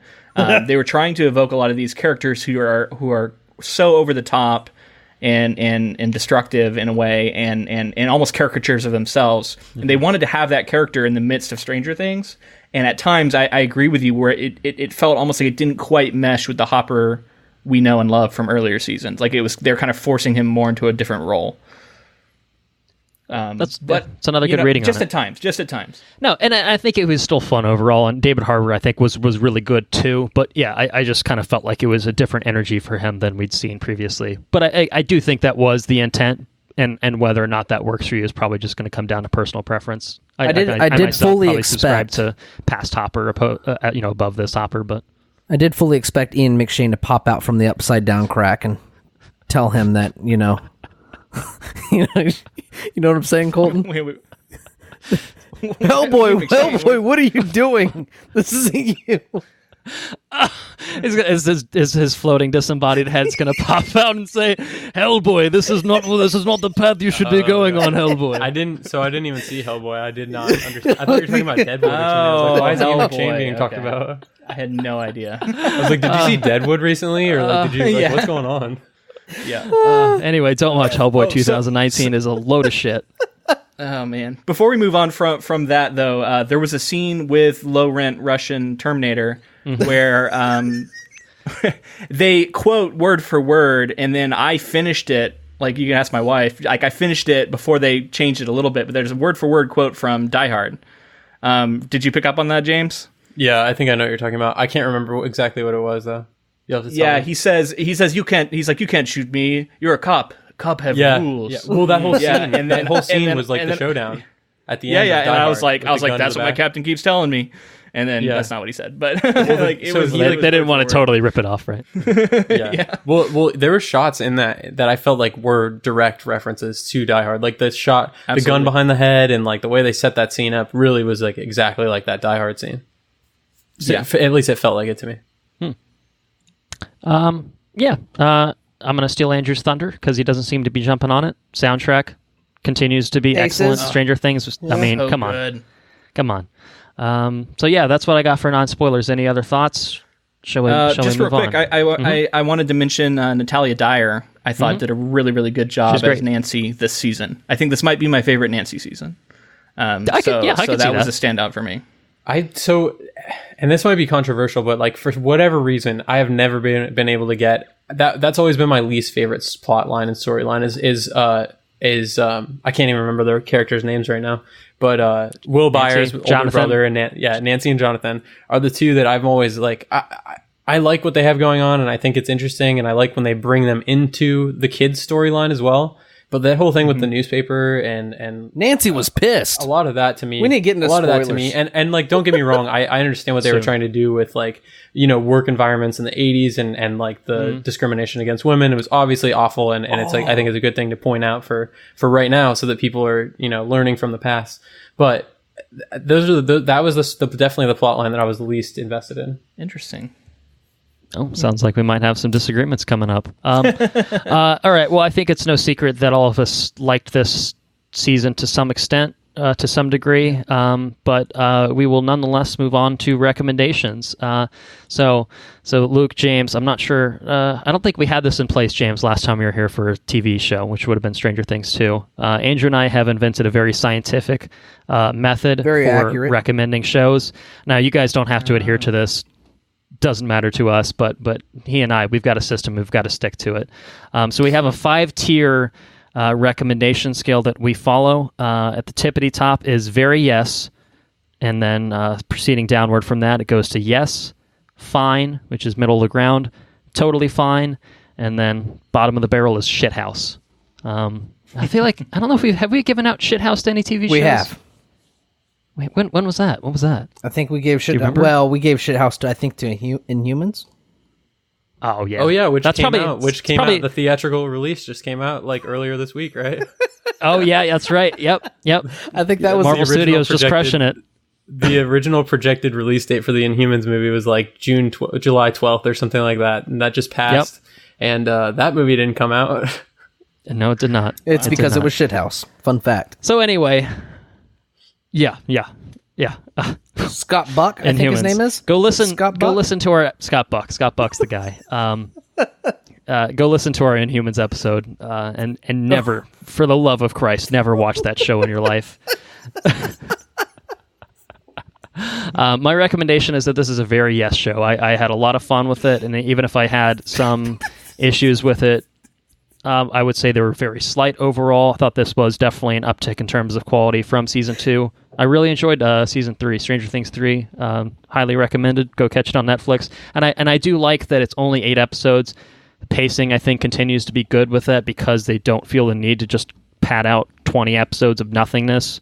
It really feels like it builds to a head, and then it accomplishes what it sets out to accomplish in a good amount of time. So that's my recommendation.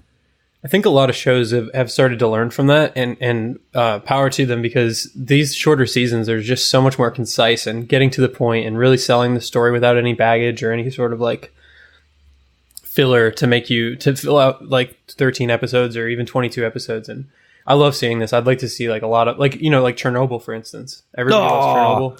Chernobyl's great. It's been fantastically You guys think do an rated. episode on that? We have not done an episode on it, but could. Should. I'd listen to that. That would require me I to fucking watch love it. that But show. The show is pretty great. Oh, yes. So So yeah, just one of those ones where it's like very, very clearly like they knew what they wanted to tell and they told it in the number of episodes necessary, and you feel that. And I feel like Stranger Things has kind of adhered to that. So, your rating? Okay, so my rating, I don't think that it was quite as high as season 1. So season 1 would be a very yes in my mind. So I'm going to give this season a yes. okay, that's fair. I enjoyed it thoroughly, and I would say it's probably like very close to very yes. Oh, I say very yes. That's my rating. Very yes. Okay. God, I'm torn. Obviously, I'm somewhere between very yes and yes. And ultimately, I had the yeah, right. I had the Very scientific. I have misgivings. I had things I didn't like about it, but there were things that were truly great. There were moments that, is everything that I want from Stranger Things. Absolutely. And the show is incredibly bingeable. So if someone asked me, should I watch this show? Very yes. I think I'm a very yes. All right. Well, I think across the board, it's a pretty strong recommendation for Stranger Things 3. Let's get into some full spoilers for Stranger Things 3 at this time. We're going to go no holds barred. Anywhere you guys want to go. It doesn't have to be any sort of logical order or anything like that. Just things that stood out to you or anything like that for spoilers. So if there's anything that sticks out to you, feel free to kick off the discussion. I want to start with something that I really liked. And that was, Luke kind of touched on it a little bit, but the creature design this season and the idea, the threat that was coming, I think was really strong. And initially, what I really wanted to see with after Stranger Things 2 was I wanted to see them expand out the mystery without answering anything of the Upside Down and some of those other things.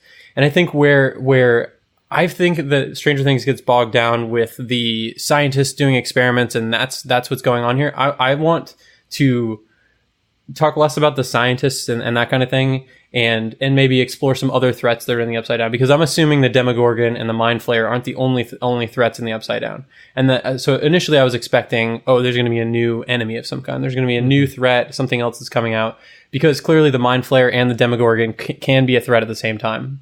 That kind of happened in Stranger Things 2, and clearly there's a Demogorgon in this season, but I was expecting there to be a bigger threat. And so when it initially was the Mind Flayer again, I was kind of like, oh man, are we going to get a rehash of Stranger Things 2? But I think they did a really cool job of explaining like how the Mind Flayer stayed in our world and didn't go back to the Upside Down, and then explained how it would become corporeal, like how it would be, how it would become like a threat in this world, and like the body horror involved with that, the taking of the rat and the blob-esque thing that we get that turns into like a thing creature. Yeah. I thought that was all awesome throughout.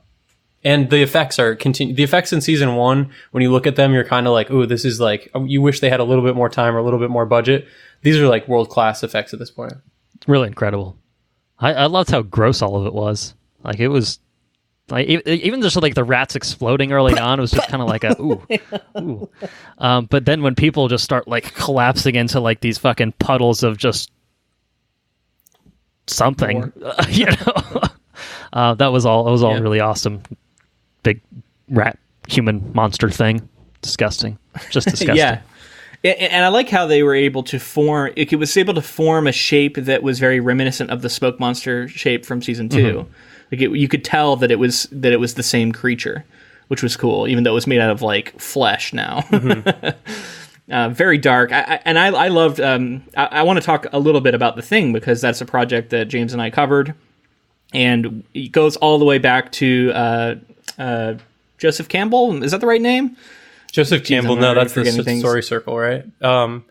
It's a Campbell though. The novel though. Was that what we're thinking of? Novella, yeah. Yeah, the novella. Who Goes There is the name of it. Who Goes There is written by John Campbell. John W. Campbell. John W. Campbell Jr. That and Joseph J. Campbell, which always throws me off. Yes, John. Anyway, so we covered that novella, obviously, and it was a while ago. To be fair, it's cool to look.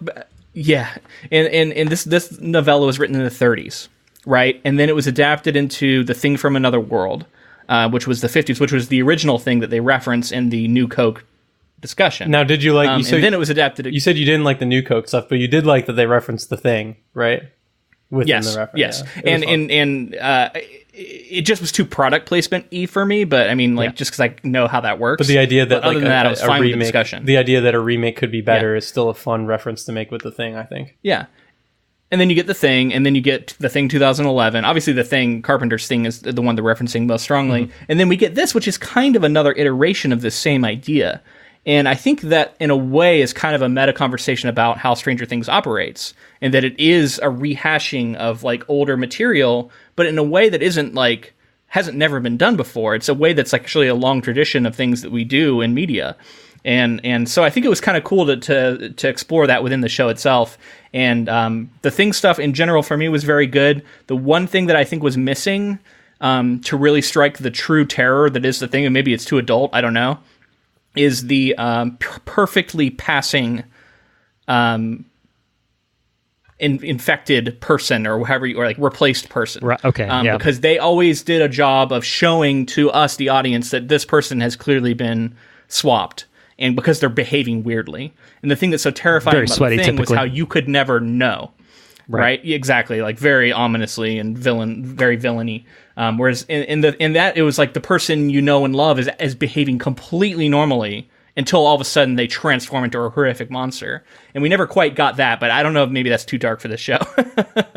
I mean, it's another one of those things that, like, if they had gone that route, I think that it could have been something really, really awesome, like a great pull the rug out from under you type sequence, but they didn't go that route, obviously. Like a blood testing scene or something. Did anybody think that they were going to go to touch her leg and it was going to open up into giant jaws and tear somebody's hands off? I didn't think of that thought, but I thought it was just going to take over her body or something like that from within, something like that, and make like Evil 11 or something. I didn't know if they'd quite go down that route entirely, but I could definitely.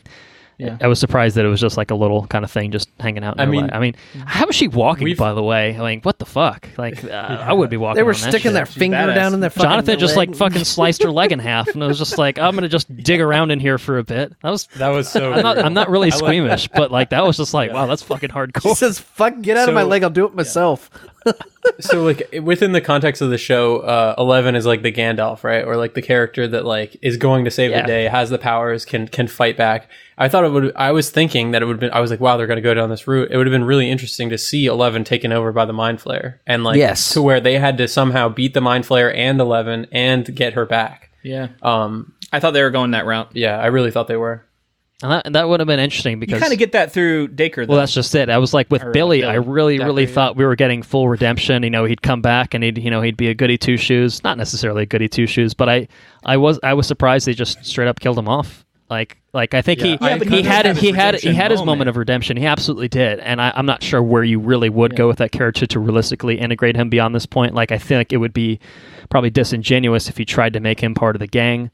But you had that kind of with Steve in season 1 where he was a total asshole for most of the season, and then season 3 we love Steve. You know what I mean? So like you could theoretically do it, but you're also rehashing something you've already done at that point. Sure, because otherwise he's a very similar character to Steve. Yeah, I guess I was just surprised. I didn't think he was going to go out, but he did go out like a champ. So props for that. Yeah. My question is, do you think that I kind of want to get your guys' take on this? The Upside Down, how it works in this season, we see Billy end up in the Upside Down with a basically like clone of himself, like an upside down copy of himself. Do we think that this is just like a vision or something that's being shown to him, or is this the actual Upside Down where there is like an alternate version of Billy?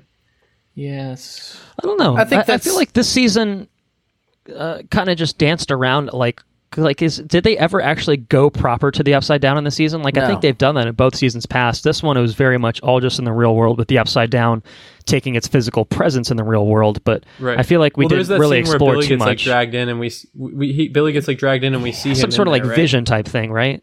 But is he actually physically dragged into a dimension, or is it something? It I seems think like that's his. To me, I think it that's read it's like a I mental think that's thing. his integration with the mind flayer.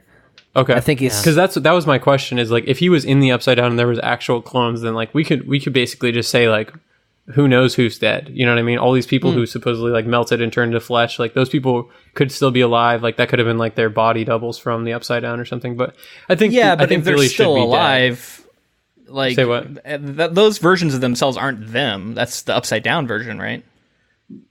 I think it's the fact that I think that's the mind flayer interacting with Billy's mind is what it is. dead. And I think that makes more sense because otherwise, like if they bring back Billy, Well, they were drinking acid and shit. They were eating soil, which I don't know what the fuck's up with that. But I guess it was the nitrogen in the soil or something. But the mind flayer was breaking down their bodies with chemicals and shit in order to liquefy their bodies. right. Which So was, I think those people are dead, and I think we can safely say Billy's Yeah. dead. But I was just wondering Yeah. if you guys thought that they were in the Upside Down. I mean, it doesn't mean they couldn't do that, but to me, I didn't read it explicitly as such. I definitely kind of was just like, well, all those people that got taken over by the mind flayer are totally dead in the real world.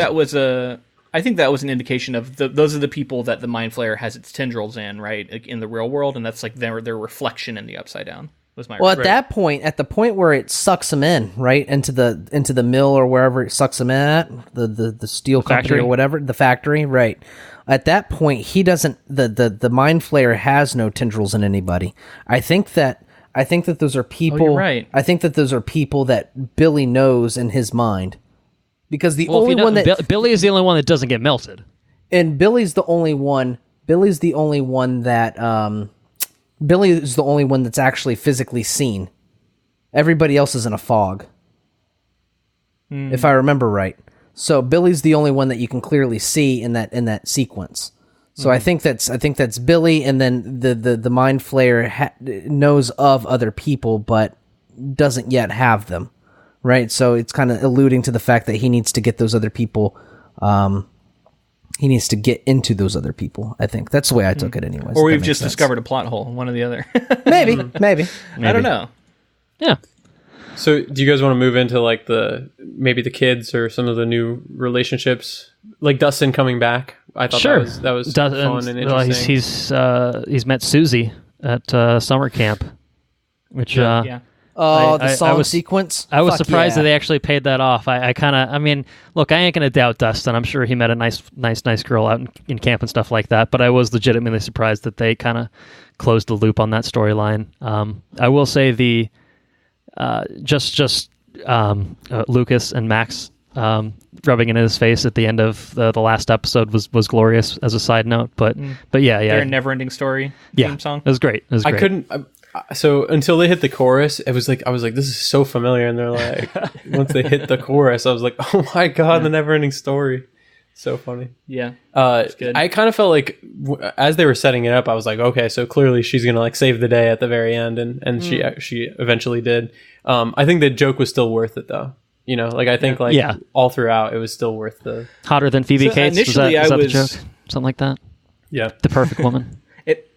Initially, I was with everybody else, and then the more people started getting the side of like, oh, he must be lying about this, the more I was like, okay, so he must not be, because that's what everybody's saying. Sure. But I was with him, and you know, at a bit of a confession myself, I once was the kid who lied about having a girlfriend who lived out of town. When I was in like fucking like 5th grade or something. Like I look back at it and I'm ashamed. But you know, no. we all do stuff like that. We all do stuff like that. Yeah, and I thought I was like it strikes to my core when I see it in the show. I'm like, oh god, don't do it, Dustin. You're gonna regret this forever. And I was glad to see he wasn't lying like me. That's great. Well, I liked Dustin with Steve. I mean, you know, Steve's now the mom in a way, and then The memes on the internet's great. I love that. Yeah, I mean, their dynamic is great. I mean, it was interesting to have Dustin basically separated from everyone until the final episode, which James, you talked about that. I mean,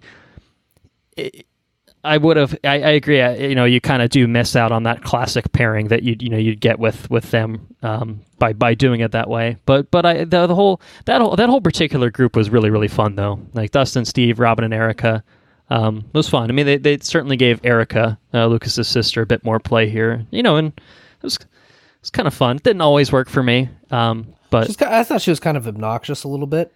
Yeah, I think her like bit role in like season 2, like anytime she saw Lucas, she would just give him shit, like, "Oh, you're wearing a Ghostbusters costume, nerd." Yeah. Like when she had like a little bit like more bit role in season 2, like it was fun, and then here it was kind of that up to 11, with like how they cranked it up of her involvement. Like it was occasionally pretty fun and charming, but I was just kind of like, all right.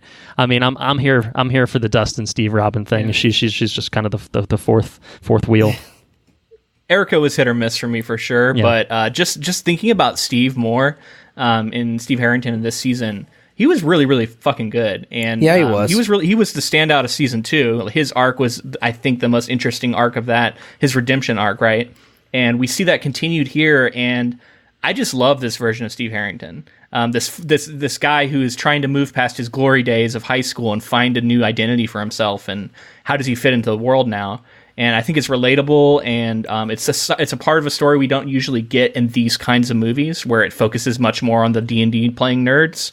You don't normally get the really popular kid, but I think it's an important one, and all of his interactions with our newcomer, I think is also incredible standout moments. There's a lot of great comedy work with Steve and Robin when they're drugged in the underground Russian base. I loved all of that, and then the bathroom sequence starts as just a really hilarious moment, and then it kind of transitions into a more serious, very heartfelt, very emotional moment that becomes a very genuine kind of moment between those two characters that breaks new ground for the series, as far as I can tell, in terms of representation. And it was like shockingly real to me too. I really didn't see Stranger Things pulling that, and I think that I was really I was shocked. I had no idea. I really thought that they were doing the traditional. Look at this love story we're building up, and then that twist was just it kind of like took me back, and I was like, wow, Stranger Things is like doing it right now, like good for them. Yeah. I was really impressed. I think see it coming. I think it's a great thing to put out into the world too. I think we don't talk about that a lot, and sometimes it seems passé to talk about how art affects society, but it does. And I think here you're showing Steve being upset that she's a lesbian, right? She comes out to him, and that means that his romantic interest isn't going to be returned. Yet he pivots after his moment of being sad. He pivots into, okay, well, we're just going to be friends then, and I can be happy with that version of this relationship. And I think that's important to put out there. And I think you got a lot of young kids watching this, And so, and that's what cements Steve Harrington as legitimately a good guy. He's certainly past his popular douchebaggy ways that he had in season 1, and for him to and pretty much just turn on a dime where it's just he's laying it all on the line, and then she's like, actually, well, sorry, and for him to just kind of be like, oh, okay.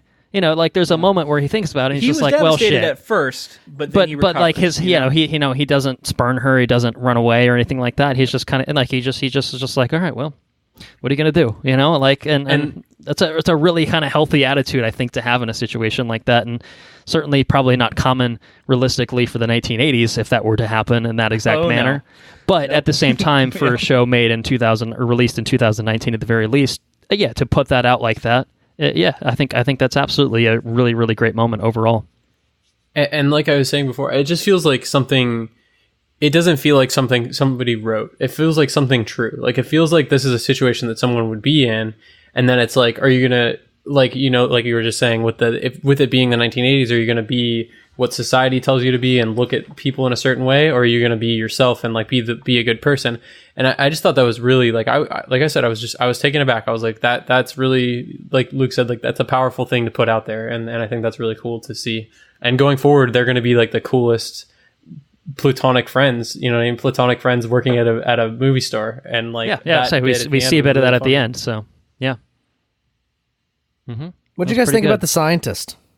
Alexi, Mr. Steal Your Heart, according to the meme. Yeah. I'd say the internet loves Alexi. I liked him too. He was fun. Yeah, he was unexpectedly surprising cool. to me. That I love it when a character like that you don't expect to be anything. He's the new Barb. Like really, really cool. Yeah. He's the character that Eddie died too. So yeah, really is the new Barb in more ways than one. As far as the internet's concerned, that's definitely true. He was one of those characters that I didn't even I was like, oh yeah, that's cool that he's this guy and he's kind of funny here and there. And then I didn't until the show ended and I started getting on the internet. I didn't really feel the love, and now I'm like, okay, I can understand why people are really into him. Oh no, I felt the love. I love Alexi. It was fun. Yeah, I mean, I'm not surprised that the internet is, reacting to Alexi the way they have been. It was a fun presence. I mean, I knew for a fact he was going to be a goner. It was just one of those things like this character is not long for this world. Yeah. But I certainly enjoyed his time when he was around with us. Certainly, and they brought back Bowman, the conspiracy theorist from season 2. They brought him back and kind of gave him a role. Awesome. Yeah. I will say, I mean, I kind of touched on it already with terms of Hopper, in terms of Joyce, and like that whole group dynamic is so over the top. Like, but it is because like I think a lot of the plot of the season is too like. They build this mall, and there's this fucking secret Russian base underneath the mall. Like miles and miles underneath the mall. Miles to the ground, and you have kids that sneak in, and they're running away from Russians. And I'm like, realistically, if any of this happened, like those kids would probably be dead in about 30 seconds. You know what I mean? Like it all has that kind of layer of ridiculousness to it.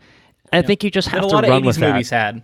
Exactly. I think you just have to accept that at face value and say, that's exactly what this is. Like, don't look into it too much. And so I kind of feel like, even though I felt like sometimes it was like overbearing or a little bit much at times, I'm like, you know what? Like, that's just what they were going for. And I enjoyed that. I mean, so like that, the conspiracy theorist guy, the translator basically is what he turned into in this season. It's kind of the same thing. They have the whole scene in the car with Joyce and Hopper. Will they, won't they? And he just kind of calls it out and it's just like, we guys just fuck already. Like, it was kind of fun, So I wish kind of he hadn't hit that same note like 3 more times. Well, yeah. Episodes. Yeah. Sure. I think but yes. The part that really shined for me was when he was like, him and Alexi were starting to get buddy at the fair. Yeah. And then Alexi goes down. That's when and then you see like, he's like, Alexi, no. It's slow motion of it all and everything. It's just. Well, it's after Alexi's like starting to love capitalism, right? Right. It's like an American personified by this fair. Yeah. Poor Alexi. That was awesome. It was good. So, Luke, I wanted to ask you this because this is another project that we covered. But were you getting a lot of Jaws vibes from the fair and the mayor who was like, he was like not listening to everybody, and Hopper was kind of like the cop who was trying to get everything stopped, and he's fighting against the mayor because that fair was bringing a lot of Jaws vibes. I didn't make that connection, but I can see it, man, for sure. Yeah. I love the fair as a set piece. I mean, I know we've talked about the Russian Terminator a lot, but I felt the whole sequence of like the pursuit and there, like the use of the lighting and stuff, like in like kind of the mirrors and stuff like that. I mean, we've seen kind of riffs on that. I think even like John Wick, we saw kind of like the House of Mirrors and stuff like that. But I always loved that shit, man. And here it's it's very neon, electric, 80s inspired. I thought that was a really fun set piece. Like as soon as I went there, and I'm just like, oh, I know we're gonna get some good shit here. I actually did. I don't know how you'd get out of it because basically the Starcourt Mall battle is pretty insulated. It's, the mall's closed. There's really no one in there. And so you can probably just explain away the big fucking mind flare going to town. I thought maybe you'd have the mind flare going to town at the fair, but then it's just like most of Hawkins is probably at that fair and most of them would probably die as a result of that attack, at which point how do you rationally explain to the citizens of Hawkins, Indiana that like, no, nothing to worry about. You didn't see anything here. Well, like, so I feel like ability, he flashes that Men in Black ability. He's got the neuralizer in one of his little tentacles. Yeah, so I kind of felt like, well, there's probably a point where if you escalate the threat too much, it's kind of just like, okay, is this now just getting even too much for everyone here? And I think it still kind of toes that line overall, but by isolating, I think most of the climactic battle, it can kind of get away with it. It's just like, yeah, gas explosion, blah blah blah. Who knows? Secret of the U's exploded. Maybe some Ninja Turtles will be spawned. Another, and it's not even an 80s movie, it's an early 90s project that we covered, but maybe it was just one scene, but really it was when the tentacles were coming after the kids.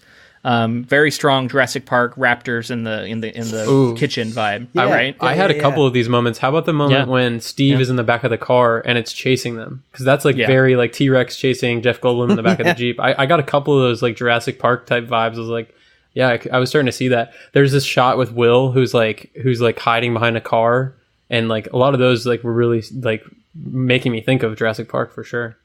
I don't know if I can name a specific movie, but probably just more of a broadly horror influence. The whole hospital sequence I thought was awesome, with Nancy and Jonathan kind of trapped.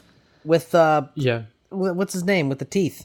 Well, of course, everybody's got teeth. Oh, yeah, Busey. Yeah. Busey, yes. Yeah. Oh, man, I thought he was great. I enjoyed him on the show. I thought he was a lot of fun. Hey, Nancy Drew.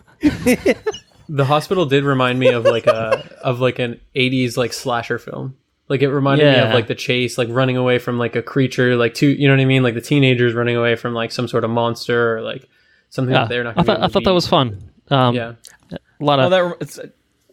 Just random bit that I have to, while I'm thinking about it, I have to say, because I'm on a podcast about Stranger Things.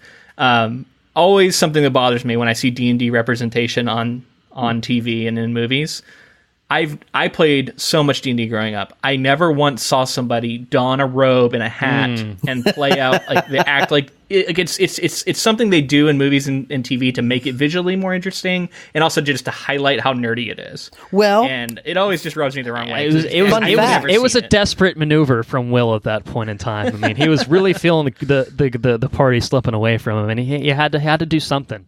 Don't they call that thorping or something like that? LARPing. Yeah. That's it. It's LARPing. Wait, but do you think it was a thing that you were too old within like D&D's run to? Do you think it was like at that point people were, you know what I mean? Like, because I could see there are some people who probably did like dress up and fully play the characers out. I'm not saying that it never happens, but like, I mean, you look at, like D&D is played. It's hugely popular right now, and it had its like ups and downs, and I just never saw it. I'm not to say it never happened, but I don't think it's widely done. But if your only exposure to D&D was through what you've seen on TV and movies, you would think that part of it is you all dress up in costume, and that's just not part of it. Maybe you're just not playing with the right people, man. You ever think about that? Yeah, you're not doing it right, bro. Okay, so I have. Go ahead. No, you go ahead. I have one thing that I really wanted to talk about with Billy, because we've talked about how Billy is the standout this season as far as acting and like what he was given to do. But did anyone else feel like, and I know we're supposed to feel really weird about it, but like the Mrs. Wheeler Billy thing was, what was that for? What was that for? Because Billy's going to bang his mom. High, is that the reference? They're referencing a movie for sure. But what I mean is like she, like the whole affair thing, like she was going to meet him in a hotel and stuff, and that, like what, like I understand like trying to show Billy is like this, like he's super cool, everybody loves him, and then he's changing into something different.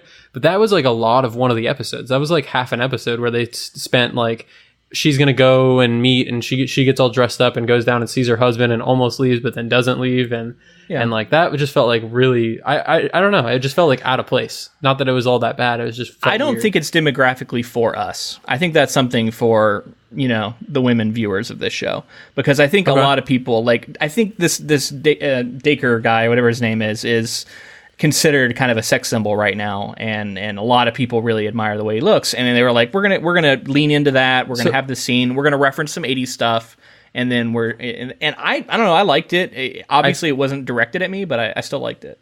I'm not talking about like this. I think he's a hot guy. Like that's a good looking guy. He's all jacked up. Yeah. He's like clearly been working out, and like he's a good looking guy. And I can appreciate flexing his muscles. What? Yeah, he's flexing his acting muscles and his muscles. No pun intended.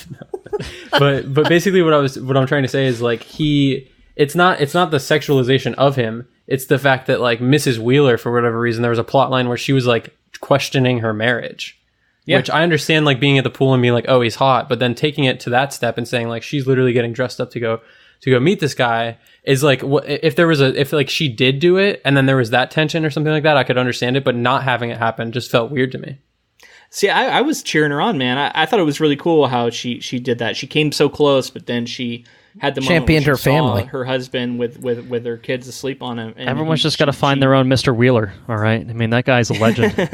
Yeah, that guy. And like it feels. I don't know. I really liked the Mrs. Wheeler stuff this season. I don't know, it's like she had a little mini arc that I enjoyed, like coming to enjoy your own life or something. I don't know. I think it echoes her daughter's story in a different way. Yeah.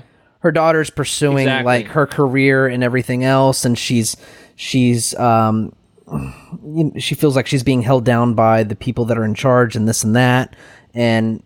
But so like Mrs. Wheeler is like trying to find herself, like you're saying, like she's trying to like take her sexuality or take it into her own hands and like do something that she's interested in. Right, but then at the end she ends up finding she refines what she values. I think it kind of, I don't know if that's the right way to word it, but I think that her storyline with Billy echoes in some way her daughter's story arc with Jonathan and the paper and stuff. I think it's very much a parallel. I agree, and I think it's also important to put in these kinds of coming of age stories. I think it's always nice to have an adult viewpoint character where you can see that like even the adults don't have everything figured out, and they still struggle with questions about identity and what their lives mean. And to me, it was like the other side that we hadn't got a lot of in Stranger Things, of a more adult perspective of somebody struggling with their place in the world, and that it's kind of universal in that way. Yeah. I mean, I appreciate it more with you guys having said that and like making me think that way, but it still just felt like out of place to me. But I like you said, it's probably not for me. So, maybe, I don't know. That was my take on it. That was a part I actually enjoyed quite a bit. Yeah. All right. I think we can probably start winding down. I was thinking we maybe could push towards the end of the season in terms of, we talked about losing Billy, but we might have lost another major character. We'll have to see how Stranger Things 4 potentially plays out, but we may have spoiler seen the alert end of you Jim mentioned Hopper. The Russian being much more threat. What if he was zapped into the Upside Down, but all his flesh was zapped off of him, and then underneath is an endoskeleton, and he's really a fucking robot? I think he gets destroyed when he gets taken up by the spinning turbine-y thing, right? Oh yeah, he does explode. You're right. Never mind. Yeah. I forgot about that. So Hopper, Joyce goes through, and we see some people get vaporized. I don't think we specifically see Hopper himself get vaporized, and of course there is a little mid-credits sequence that talks about an American in Russia. Who could that be? We don't know, but it's probably Hopper. But it's an interesting kind of endpoint, I think, for Hopper himself to kind of have the moment of self-sacrifice. Potentially, I guess we'll see how that plays out if indeed he did not. If he got out of there in some fashion, that is yet to be revealed. But it obviously has pretty big impact on the rest of the cast with Joyce going through with the move, which means that Will is now leaving town. Apparently 11 is now going to live with Joyce, was how I understood that. So there's a lot of separation going on in kind of this epilogue sequence that we get. So in terms of kind of the ending of the season itself, I mean, how'd you guys feel about that? I mean, I think it's it's been said online plenty of times, but it was a really sad note, a really somber note, but it was this like growth that we've been seeing throughout the last 3 seasons. And, change is a part of life. And we kind of talked about that with like your childhood, and also like moving away is a whole other thing. Moving away is like, one of the most difficult things at that age, because it's just, you're going into something, your life has been so short up to that point, and you know these people so well, and then it's going to become you're going to be alone. But I think with Hopper's sacrifice and the letter that he leaves 11 was really like the big moment for me. Yeah. Just because it was so impactful, and it like, although I did say before, like I felt like Hopper was a little more one note this season, that letter was worth it. Like I think his sacrifice in quotes, like was really meaningful with that letter, and to push 11 forward and to become the person she's going to be. And then, weighing that with the fact that like her powers she doesn't have powers right now, seemingly, or she's struggling with her powers. Yeah, that's something.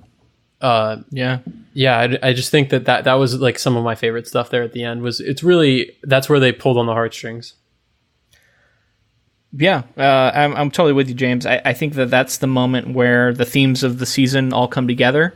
I think that note perfectly embodies that idea of like everything's moving, you can't hold on to childhood, and that's such a that's so intrinsically linked to the nostalgic throwback storytelling that is Stranger Things, and all of us kind of looking back at, you know, our childhoods, right, as adult viewers.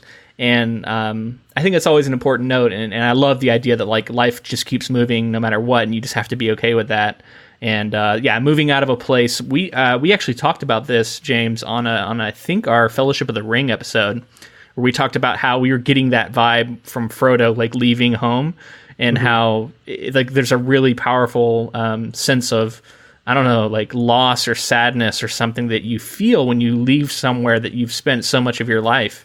And I love that moment of Mrs. Byers, Joyce, turning back and Joyce, thank you, turning back. I'm so bad at character names; it's amazing. But she turns around and she looks back at the empty house, and just like I don't know if anybody, as long as you've moved from somewhere you lived a long time, you've had that moment, and it's a very particular feeling. And I love that they were able to give us that. Yeah, like I'll never forget that feeling of leaving home, and I wasn't even, you know, I moved like 3 hours away from my childhood home to go to college, and it's like, it's still to this day when I think about that day that I was leaving, it still makes me want to cry. You know what I mean? It's just like, it's that much of an emotion. Like that's like it's such a closing of a chapter. You know what I mean? Closing of a book. Yeah, it's true. It was a really impactful moment. I think that whole last sequence. I mean, like they resolved most of the action with still like 20 minutes left in the episode, and I always see that, and I'm just like, oh, we got some shit waiting in the wings, and here it was. I mean, in a way, it kind of felt like if they wanted to close the book on these characters, you probably could have just gotten away with it by that moment.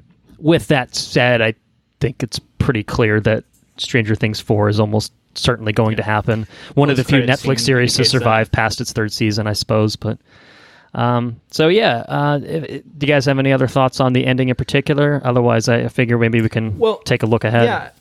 I do a little bit with Hopper, because for him, this is a guy who can't express his emotions, right? He's that stereotypical action hero who struggles to say anything that is heartfelt. And there's a lot of power in getting that heartfelt moment from him with Elle, and I think she reacts, you know, really well. Like her performance is really, really good, and obviously she's devastated by it. And while it's cool to see him sort of reaching beyond the grave, if he is dead, to impart this, it's also sad, and it's tragic that he was unable to express these things to her in life. And so, I don't know, I just think it's an interesting moment to kind of reflect on those characters and the strengths and weaknesses of being a guy like that. Which you know, I think in your older 80s movies, it was just purely like, it's awesome, it's great, there's nothing bad about it. But then here it's like, you know, there's a downside to that too. yeah, for sure. Well, if indeed there is a reunion, a father-daughter reunion at some point, that's gonna, we'll see if maybe Hopper can actually kind of break through and have that kind of communication the way that he did in that moment. I don't think he's dead. You know, I'm gonna go ahead and say that for sure. I think either he's the American in Russia, or maybe he still is in some other way. But I also thought that he could have gotten sucked into the Upside Down. Right. Like all those people disintegrating or disappearing, portal, like could just be transported somewhere. They could easily just be a bunch of Russians hanging out somewhere. They did a really clear representation of, there's like an electric wall between people on the left, people on the other side of the wall, and people on the. There was only Hopper on the other side. When that thing's going crazy, you know what I'm talking about? The spinny thing? Could we see a Hopper that's been living for like a year or two in the Upside Down? Oh, fuck. Like, I want to see... Like Ant-Man and the Wasp, Hopper? I want to see a Hopper come back from like the negative zone, almost like coming back, like Johnny Storm coming back from the negative zone, like he's tamed all of the creatures in the Upside Down, and he like comes back riding on a Demogorgon and stuff. Yeah, he's got a demigod with him. Yeah, this is his pet. That sounds not what I want to see out of Stranger Things 4, to be honest. What do you guys want to make predictions? Do you have any other than like Hopper? I think I'm in agreement. I think Hopper's still alive. Do you guys want to make any predictions? Yeah, Elle will get her powers back. I think I'll say that Hopper will be back. I think Elle will get her powers back, although I could certainly see that being an extended thing for a future season. I think, I don't know if about predictions, or maybe it's more just wants. I think it'd be nice to get out of Hawkins for a bit. I mean, that poor town has had enough. I feel like with Joyce moving shop, I don't know where she's moving to. I don't know if they said that. Probably not that far away, but I think it would be interesting if just when they move out of Hawkins, shit still follows them. You know, Where were the and just a new locale? I think would be kind of an interesting thing too. Like we got set pieces here with the fair and stuff like that. Like they really tried to diversify it, I think. But I think to like if it was in like a big city or something like that, I don't know, man. Like there could be some. Like, you could really step up the spectacle and the scale in a big, big way if you wanted to push in that direction. Mike said he's going to go visit Elle on Thanksgiving, right? So it's, July 4th was this season. So maybe next season we see Thanksgiving. Like Thanksgiving. And that's like our next potential scenario. Where were the orphans? Where were they at in season 2? Oh, yeah. I'm not sure. Detroit? Was that Detroit? I guess we did get a city environment with that. Let's not go back to that though. Maybe they'll go back to Detroit and Elle will regain her powers through the use of the orphans. I can see Elle getting her powers back, or like finally using her powers to, how she can put the blindfold on and find somebody or see what they're up to. I think she's going to do that and find Hopper still alive in a cell. Maybe we see the Stranger Things kids go to Russia, go through the Upside Down and end up in Russia or something crazy like that. Speaking of Elle and her powers, I'm really glad this season didn't end with her pointing her hand at a big threat and screaming until it got defeated, because Super Saiyan? They've done that. They've done that now. Yeah, I've done that. I'm really That's glad true. that they subverted that expectation that we thought maybe she was going to have that happen. And by the way, speaking of that, she really fucked up Billy in that fight scene with after the sauna, which all of that I felt like was pretty interesting stuff, where they walked into the sauna. He fucked her up pretty good too, though. Like, I mean, that was like a fucking death grip on her, and that was like. And the thing is, like Billy's obviously a very muscular, sexy man. We've established this, but like it's the fact that like when he's like picking her up, I'm like, oh, she's just a kid. Like, I think it really kind of brings that out, and you're just like, fuck, it's just a bunch of kids, like, and like these like. Ridiculous just trying situations. to fucking murder this kid. I'm like, this is pretty horrible. Next season, that's not going to be the case, though. Next season, they'll be like 28, and they'll be like all like as big as Billy, if not bigger. I hope one of them's got to get shredded for the next season. Yeah. Well, Mike is just going to be like, he's going to go from like a string bean to being just like boom. He's going to be shredded. I feel like Lucas is on his way. Yeah, I think Lucas is a prime candidate to get shredded. I think Dustin would be the dark horse candidate to get shredded, though. Dustin's going to be a power builder. He's just going to be fucking just massive. Just sideways. He's going to be huge. Just an aside about Dustin. I saw him on some video I watched where he was doing an interview, and he started talking about It by Stephen King, our first project. Mm-hmm. And he was referencing how different the book was from the film and all this stuff. And I'm like, this kid has already read It by Stephen King? Like, I don't know. It was impressive. Well, they're like 16, 17 at this point, right? Yeah, I guess. Kids? Probably, yeah, thereabouts at least. Yeah, I don't know. I downloaded a bunch of fucking Stephen King books on the Audibles. I need to get on that. I haven't read or listened to any of his books ever. Yeah, recommend it. I also got what's the one with our first episode, Colton? Idris Elba and Matthew McConaughey. Oh, Dark Tower. Yeah. Is that a good one? What's the Stephen King book I start with? That's a series of books. I only have the first one. That's like, but which? Yeah, if you don't want to commit to a whole series, like It is a standalone, and The Stand is a standalone. Dark Tower is like 8 or 9, something like that. Yeah, I think. I could take a dive on a series. That's totally fine. But if I'm going to pick a Stephen King book to start listening to, which one? So I think the most distilled Stephen King like horror story essence is probably The Shining, followed by It. To me, those two are like your most quintessential Stephen King books. Gotcha. I'm on it. I have both of them on the Audibles. And now, the I do say that there you go. I am not like, I have not read his entire catalog or anything like that. So with that caveat. Fair enough. Cool. Well, it sounds like we might have already been transitioning away from Stranger Things. I think it's safe to say again that you should watch this series. If you've listened to us just spoil the shit out of it, probably should have watched it before we did all that. But what are you going to do at this point? You should still go back and watch it. Absolutely. Any last minute thoughts on Stranger Things, or shall we keep on moving? I'm excited for what the future is going to bring. So looking forward to more Stranger Things, and I hope they go weird. Like, I know the season's weird, but like you said, let's go to a new location. Let's get really weird with it. I think a new monster, like a new upside down creature. Like we got 2 seasons of the Mind Flayer in a row. Like get fucking crazy and weird with it. I think that would be fun. Yeah, totally agree. I want the a whole season and the upside down. You know what I kept thinking? Season. I want it to get nuts. Let's save the upside down. Let's figure out how to make the upside down right side up. Have you guys played XCOM? The upside down great again. I get it. I understand. Anybody play XCOM before? Yes. Yeah. Okay, so you know how like your introduction to the aliens are these fucking massive creatures, and they got the robots and shit, and they're all intimidating, and then at the very end of the game, they're just like little fucking mind controlling people or mind controlling aliens. I never got to the end. Oh shit! Well, spoiler alert. That's all right. Yeah, that'd be really cool if you can find out who the higher, like the higher intelligences of the upside down. Yeah. I do want to give the caveat of like, if they explain too much, then it might ruin it. You know what I mean? I want it to remain like very very mysterious. I almost didn't, but I do like want to explore bit more of it. We got a little bit of explanation from Billy at one point where he kind of says like why he's here. And he didn't really fully explain it, but like it was just enough to where I was like, okay, don't go down that road anymore because I don't want to know anymore. Yeah, exactly. It robs some of the mystique. Exactly. Yeah, it's like, for a second I thought he was going to be like, I like to eat human souls or something, and then it's like, okay, now all of a sudden you're way less interesting, right? If you don't understand.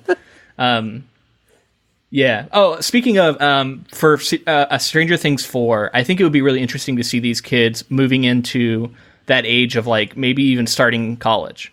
It would be very different, but if you're following the idea of like tracking their lives and how things change for people, we're already starting to see that with some of the characters. I think it could be an interesting place to take it. Are you saying like Steve and the older kids, or because I feel like the younger kids are just barely? Are they like they're just barely in high school, right? I'm unclear what age they're supposed to be. But like how many years are going to go by before we get new Stranger Things? You know what I mean? Like they're not going to drop it next year. Yeah, they could do a time skip too. They could literally just be like, yeah, the kid, and then it would match more of how the kids look right now. They could be like, yeah, this is like senior year or something. Yeah, or like everybody's getting ready to go to college. That would be interesting. Right. Yeah. All right, well there you have it, folks. Stranger Things 3. Luke, I know you teed up something earlier of I think things you've been watching or something like that. So floor is yours. Yeah. So Junji Ito. I'm saying that name. Definitely wrong. I think it's Junji Ito. Thank you. I feel like James always got the pronunciation for me. We got the same dynamic on our podcast. So yeah.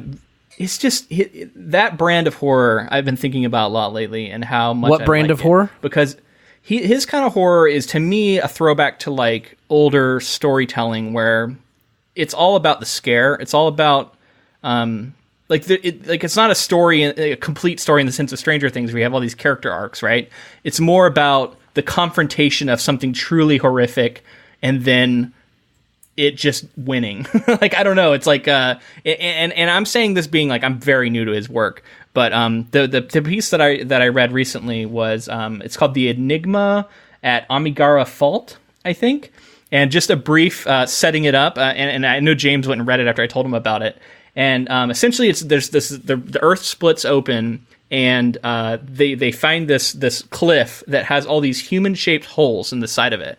And when they show up, they're looking at them like, these human-shaped holes are all varying sizes, but they all look very accurate to like human shapes. And sure enough, like thousands of people start showing up for the reason of they've seen it on TV, and they thought when they saw it, they're like, I saw a hole that was my hole. Oh shit! That fits my exact silhouette. And so it starts. The people who get this start becoming obsessed with the idea of like that hole is meant for me, and I'm supposed to go into it. Oh no! Fuck! Oh no! And and so people start going into the hole, and it just very perfectly fits their exact silhouette to where they can't even move once they're in it. But then the mountain starts sucking them in when they get into the hole, and they just start going in. They don't know what's on the other side. They send down like a thing, and like they think it might curve or something because they can't see how far it goes in. And they're like, we have no idea what's inside there. And I'll just leave it there. People start going in, and it gets crazy. And then the final page of the manga, you just see something absolutely terrifying and horrific. What's this called? I think it's called The Enigma at Amigara Fault. Let me look. That sounds pretty fun. That sounds pretty cool. And so the cool thing about Amigara Fault. The cool thing about Junji Ito is that he writes a lot of short stories, and so like this is I read this in like probably 20 minutes or 30 minutes, probably 20 minutes honestly, and that's me like pausing to take in like every single comic panel, and it's nuts. I'm really glad that Luke put me onto it, because I'm going to read a lot more of his stuff, and it's really haunting. It'll leave you thinking about it for a long time. Yeah, and just I'm claustrophobic. So after Christ. I read this, I was just haunted by the idea of this. It really affected. Yeah, there's like this. It's all monochromatic, and there's this guy standing here in like this cave, and he says, "Anyone help me? Someone!" And it's like fucking. Oh, it looks terrifying. He's in his underwear. Oh, looks fucked up. Don't look up too many pictures. You might get the final panel spoiled for you. Oh, okay. Yeah, we don't want to do that.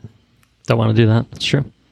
All right, so you've been up to that. Anything else you've been reading or doing anything lately you'd like to shout out? Well, we're just getting started on a book called Red Alert that is the basis for Dr. Strangelove. That's going to be our next project. And I'm sure it's not going to hold up that well. It was written in the 50s, and it was a serious thriller that was adapted into the satire. But I'm going to be really interested to see what carryovers there are, and it'll give us a new perspective on that film that I'm excited about. So I'm digging into that. Yeah, I'm looking forward to that. So Doctor Strangelove is one of my favorite movies, so I'm really looking forward to seeing like what, because I'm assuming this is going to be really, really serious. So like the original work. Book. So it should be interesting to see how they changed it and what they're making fun of and sending up. But what else have I been up to? I have been playing Nier Automata on PlayStation. Oh, cool. Which is a lot of fun. I've been watching Big Little Lies on HBO, which is just excellent. It's like, it's kind of a slow burn season slice as well. Of life.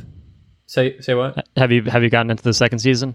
Oh yeah. I'm watching week to week for the second season right now, and yeah, it's really, really solid. It's like slice of life stuff, but it keeps you on your toes.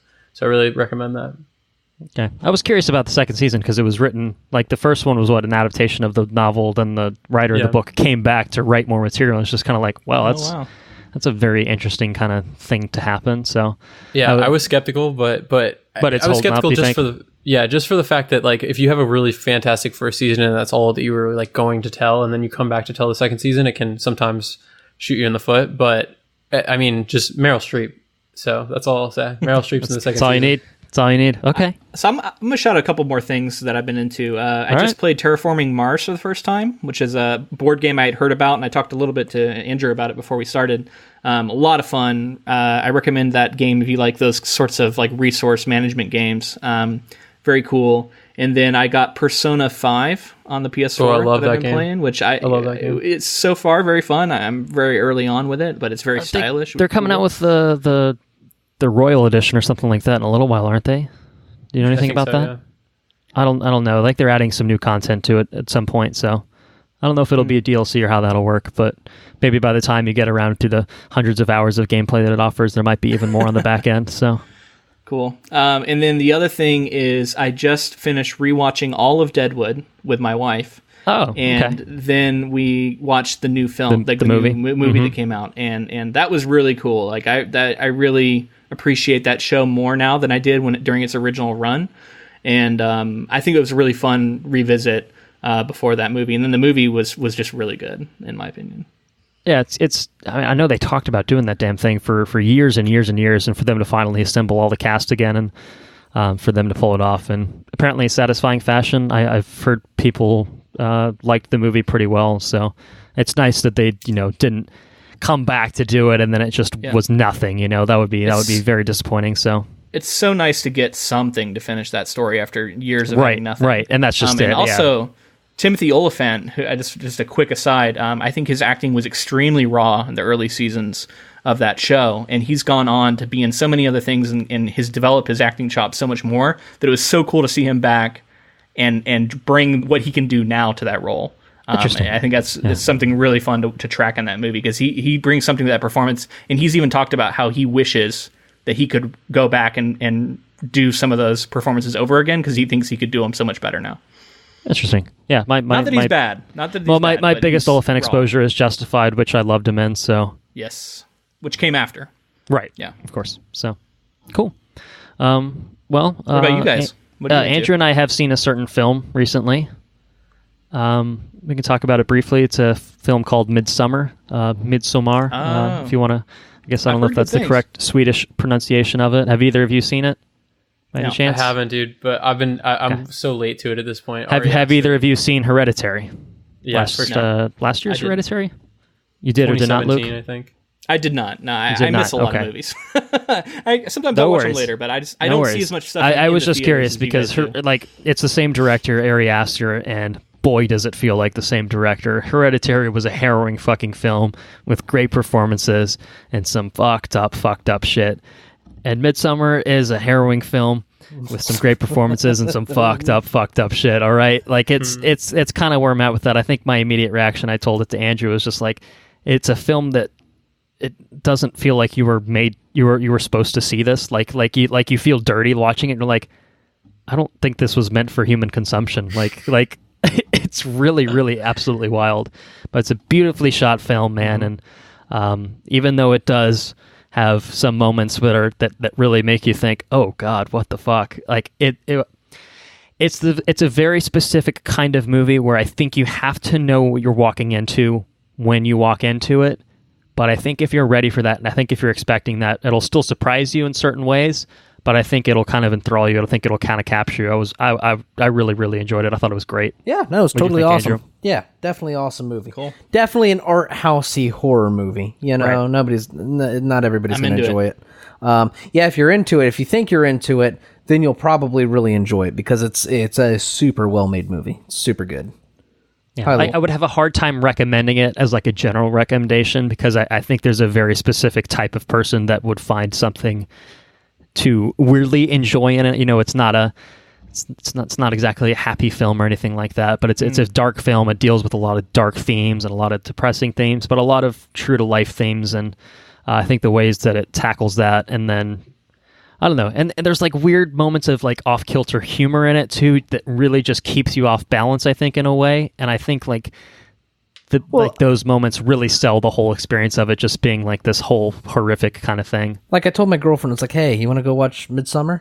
She's like, yeah, I want to go watch it. So I put off watching it until she had off work, but then she had to come off work and she had to go work and she got called in. I was like, hey, listen, I'm going to go see it. Do you mind if I go see it? And she goes, no, I don't mind.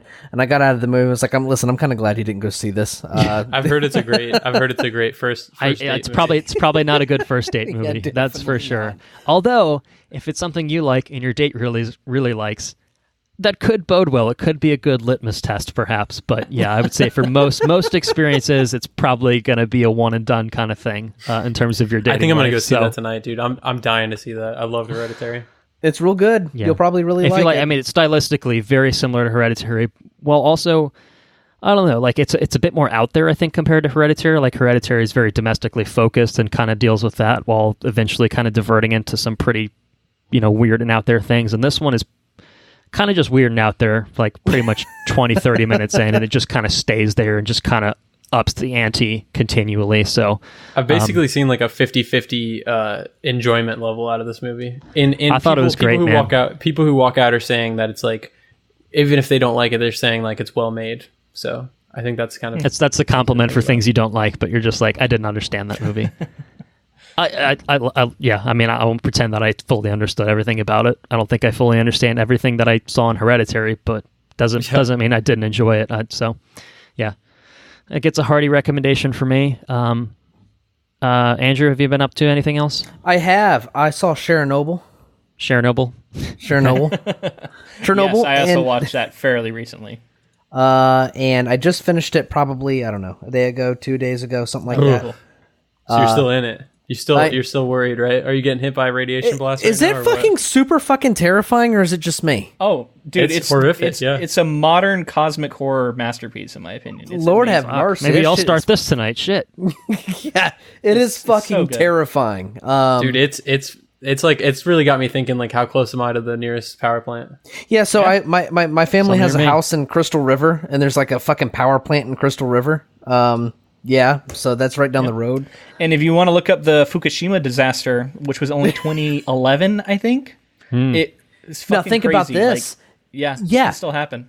It's not even that. It's so that happened in 2011, right? And we all heard about it. after the tsunami and everything else. We all heard about it, but you don't hear anything about the fallout of what happened because of that. Yeah, and we're we all haven't heard anything.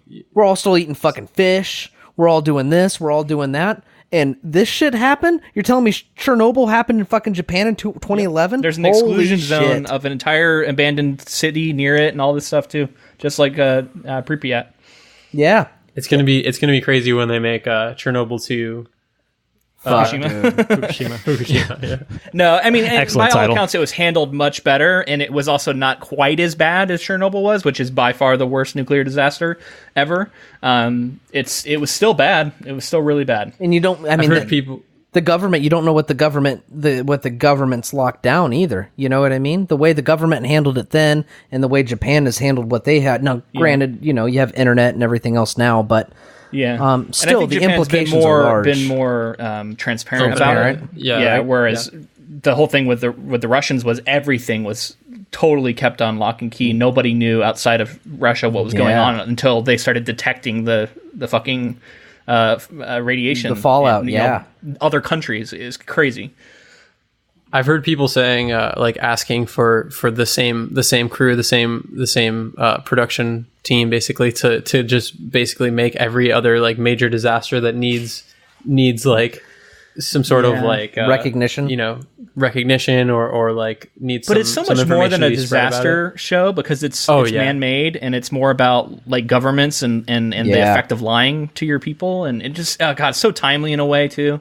So good. And so correct me if I'm wrong, the guy who did this is the guy who made like Hangover Part 2 and shit. Like it's wild. Something like that. Yeah. That happens though. And like, it's actually inspiring to me that you can like turn on a dime with your career and go from that to making Chernobyl. It's amazing. Well, it just comes down to the fact that like artists have to eat, man. Like it's like you're gonna do whatever you can to. It's sometimes you're gonna make something in the door. and it might not be your passion project, and then you go make your passion project and look what happens. So I followed up watching that show with a Nova show, I guess is what it was, PBS.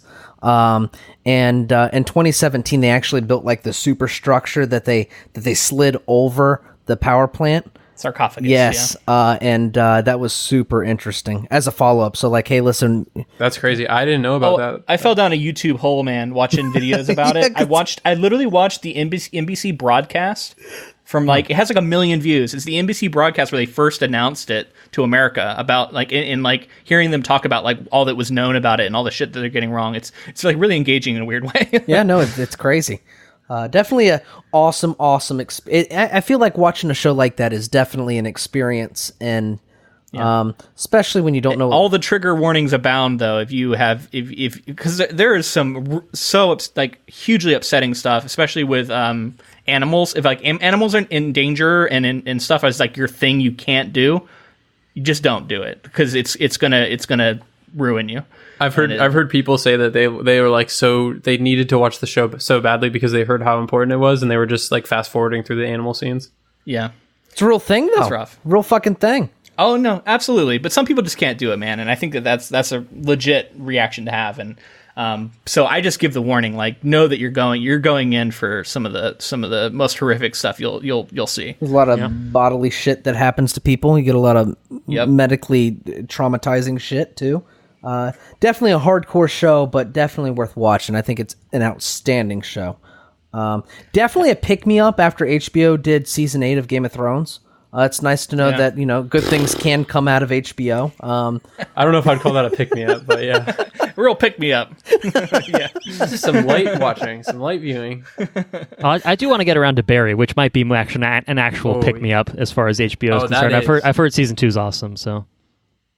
Dude, Barry is fantastic. I love Barry. So I need to watch it. I've heard good things. Andrew, anything else for you? Let's see, Stranger Things. I did Chernobyl.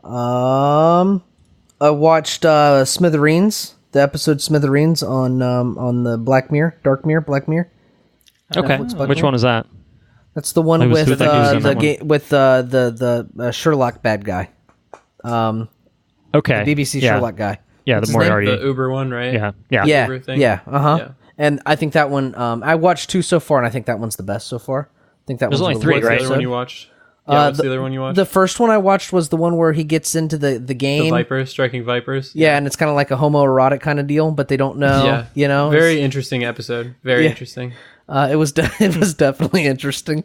And then like I said, we got this other one, and it's pretty. I like this other one better. I think it's definitely a good episode. Didn't watch the Miley Cyrus one though, not yet. I think that's it. I think a lot of people are mad about that one, from what I've heard. I haven't seen it. I haven't seen it either. I don't know. I don't know how it is, but I'm sure I'll get to it eventually. Eventually. All right. Well, I would like to turn over to a segment of the show called the Listener's Corner, because I've gotten a couple emails from the same listeners that have written in before, but they feel gratified by the response that they've gotten and that I've read out what they've said on air, so they've felt compelled to write in again. And they're just some general recommendations about shows, movies, stuff like that. So first of all, Bruce Brown, my dad, wrote in and said some nice things about Jessica Jones Season 3, which I don't think any of us have seen, if I'm not mistaken. He says it was really good. Said he thinks it was his favorite overall, which, wow, Purple high Man, praise. Season 1, that's high praise. Yeah. Good storylines, never got boring, felt like they could have cut out some episodes, so maybe some pacing issues that we've found in Netflix previously, not to be found here. He said it clearly had a future, emphasis on had. Obviously, it's been canceled at this point, so there is that, obviously. But he says overall that he really enjoyed it, so it's an interesting take. I would say Jessica Jones is on the list for me, but I don't know. I might put Chernobyl probably closer to the top of the list. I legit might start it tonight. I mean, the way you guys are talking about it sounds like some really good shit. The first episode, just watch the first episode, and I have no doubt that you'll finish. Yeah, if you're not completely sink its teeth hooked, into me. Yeah. Cool. So anyway, so that's a recommendation. Jessica Jones, Andrew and myself will probably watch it eventually at some point because we gotta finish our Marvel Netflix coverage. And then my brother Dalton wrote in, said he had just started Stranger Things, and he said it was a good start. We can confirm that it will end very well if you're still listening to this at this point. He said he also watched Dark Season 2 on Netflix. Said it was good. I've heard really good things. I've heard really good things about this English, one. dubbing, right? It has both. You can watch it. You can watch it in German with subtitles. He actually wrote in and recommended to watch it in German with subtitles. So okay, that was going to be my elaborate question. why, That but was the better way. Well, you got at least one person. I think I've seen half of season 1 of that. I didn't finish it though. Yep. It's not really because good things. No, it was really good. I'm not quite sure. I think it's just it appeared to me, and I didn't get into the thick of it, but it appeared to me to be a darker, much more mature Stranger Things. That's what I've heard. Sounds I've just heard a lot of people compare it to Stranger Things. Yeah. Yeah, and he also watched the Deadwood movie. Said it was really good. So got a second recommendation on that. I'm with you. Watched BlacKkKlansman. Said it was also really good. I can fully agree with that. I thought that was a great movie. Good Spike Lee stuff. And he actually posed us a question. And since there's a few people here, I actually might be kind of curious to see if you guys have a good answer for it. He was asking, what's the earliest example of a shared universe in terms of movies?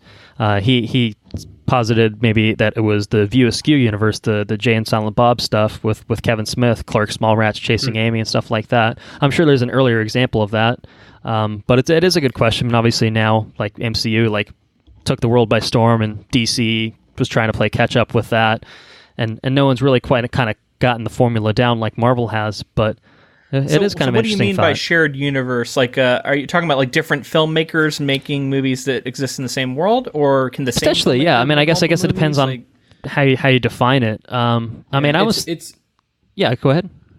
There's going to be I'm sure there's really old ones that I'm not aware of or something, but I think the classic one even before Marvel really got off the ground with theirs was Tarantino is always referencing his own movies with his cigarettes and things like that are constants throughout a lot of his movies, and movies are referencing other movies. So, but is that an Easter egg, or is that like a proper shared universe that we're thinking about? I think we're supposed to understand. I think you need to have world. Is I think consistent. Kill Bill is supposed to be the movie that's referenced in. Is there character crossovers? I think if there's plot and character crossovers, if you have a Jay and Silent Bob, that's a through in line. Okay. And is it Kill Bill? James? Did they mention him? I'm trying to think. I'm getting him confused right now, but I know that so Kill Bill is supposed to be the story that's talked about in one of the other movies. Which one is that? Do you remember? somebody's talking. Oh, in Pulp Fiction. In Pulp Fiction, they're at the diner and the Flam Force 5 or whatever it is. Yeah, Five Foxes. Yeah, you're right. Yeah, that's like supposedly like people have said that like the theory is that like Kill Bill represents some of the characters that are referenced in that story that they're talking about. So I don't know if that counts as an actual shared universe or not, but that's the one that I would point to as potential. And you have something like Stephen King, whose all of his books have a shared macroverse stuff, but I don't know how much of that makes it into a lot of the films. But in the books, at least, there's lots of little connections. And he's what about your Universal monster shit? That's where I was going to go. Is like that's probably got to be the earliest example because there was a lot of crossover with those. Yeah, Godzilla. That's the one. Godzilla. I mean, Godzilla had like 20 movies. Yeah, so I feel like those are all pretty good examples. So I think there's been certainly attempts at it in the past, but they don't make billions of dollars, I suppose, the way the Marvel does. So. Right. It depends on how you want to define it and what parameters you want to put on it. I think the discussion. But I think it has been done. But obviously the MCU is the gold standard right now. Right. That was an interesting question, so figured I'd open it up for discussion. So that's it for the listeners' corner.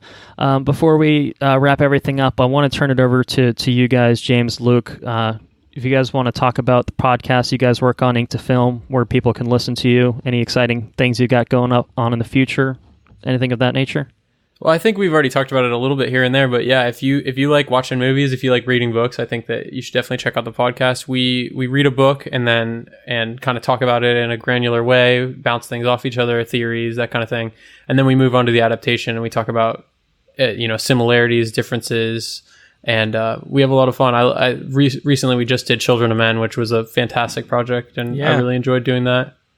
Which, by the way, I listened to your top 5 episode, and I know that was it was in your top 5, right? Yes, it was. Colton's at least, and that was cool. In fact, I got to the part where you were talking about this was before we had recorded our Children of Men, and I stopped it because I realized I was like, oh shit, I don't want to be like affected by your opinion of it, so I stopped it, but then I went back afterwards and listened to it, so that was cool. I'm listening through your series of episodes on it right now because I did the same thing where I was like, I know they're covering it, but I don't want to have that filter, and I kind of want to just give my take. So I'm in your second book episode right now. I'm really curious to hear how you guys tackle the film, but it's interesting hearing the book side of things as well because there obviously were some differences. So major ones, you can find our podcast anywhere podcasts are found. Really, I mean, Spotify, Apple, Google, Stitcher, so on and so forth. We recently got a lot of listens on Spotify, actually, so maybe we got a little audience growing there. I don't know. It's very cool. And you can find us on Twitter, Facebook, Instagram, all at Ink to Film. We try and have a lot of engagement with our listeners on there. If you follow us or our Facebook group, Council of Inklings, that we mentioned earlier, we always are posting news in there and stuff like that about adaptations, for sure. Cool. Well, I for one, highly recommend all of our listeners check them out, and hopefully, just to be a little bit self-serving, if there has been any crossover, if anyone that has listened to your podcast in the previously that's maybe migrated to hear you guys on our podcast, hopefully you've enjoyed your stay with us for 2 hours plus. Like I said, a little bit of a different feel and environment, but yeah, go ahead. In case they don't know already, you guys joined us for Edge of Tomorrow. Right. Yep. Live, Die, Repeat. And that was a great episode. We loved having you on. And so they definitely come check that episode out in particular. Yeah. So, if you want to hear, if you want to recapture this dynamic of us for Edge of Tomorrow, and what a great film, go watch that film anyway. Yeah. So, so thank you, Luke, James. Thank you so much for hanging out with us for some time here, talk about Stranger Things. It's a real pleasure to have you guys on. Yeah, thanks for having us. Yeah, thank you guys for having us on. Yeah, you guys rock. Cool. And I think that's going to be it for us. So thank you all for listening. If you enjoyed what you heard, please spread the word. If you'd like to support us on Patreon, you can find us at patreon.com/watchreviewrepeat or go to our website, watchreviewrepeat.com, and then click the premium tab in the top left and then click the Become a Patron button. We ask for $2 a month, and in return, we give you access to all of our regular episodes on an early access basis, as well as timed exclusive access to all of our bonus episodes. So we have a bonus episode coming up on the 1st of August, which is going to cover the first iteration of films from Studio Ghibli, the Japanese animation studio. So we're going to be covering 5 films released from 1985 to 1989. Really, really excited to tackle that. I'm going to watch Chernobyl tonight, apparently, and I'm also going to watch Nausicaa of the Valley of the Wind because I need to get going on these movies. Oh, that's going to be classic. That is going to be weird, man. it's gonna be a tale of 2 stories. All right. Start with There is Nausicaa. There's some crossover there for sure. Okay. I was gonna say there's definitely some thematic crossover. Oh, really? Potentially. All right. Well, it'll make for an interesting evening then. So yeah, August 1st. It's going to be a 4-part series that we're going to be eventually doing. Maybe not do them consecutive months. But yeah, look forward to that. Mentioned our website. Got tons of information there. WatchReviewRepeat.com. You can follow us on Twitter at WRRPod. You can like us on Facebook. We're on there at Watch Review Repeat. If you want to be part of the Listener's Corner, if you've been up to anything exciting, reading anything, watching anything, playing games, whatever, man, you can send it to our Gmail account, watchreviewrepeat@gmail.com.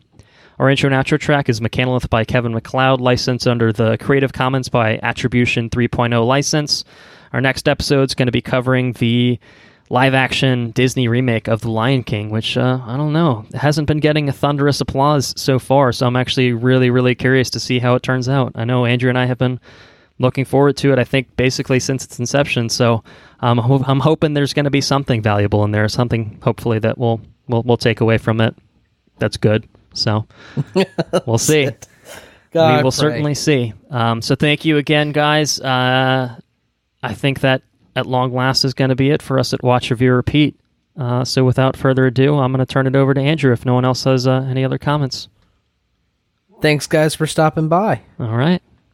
Until next time, take care now. Bye-bye then. Later's on the Minjay.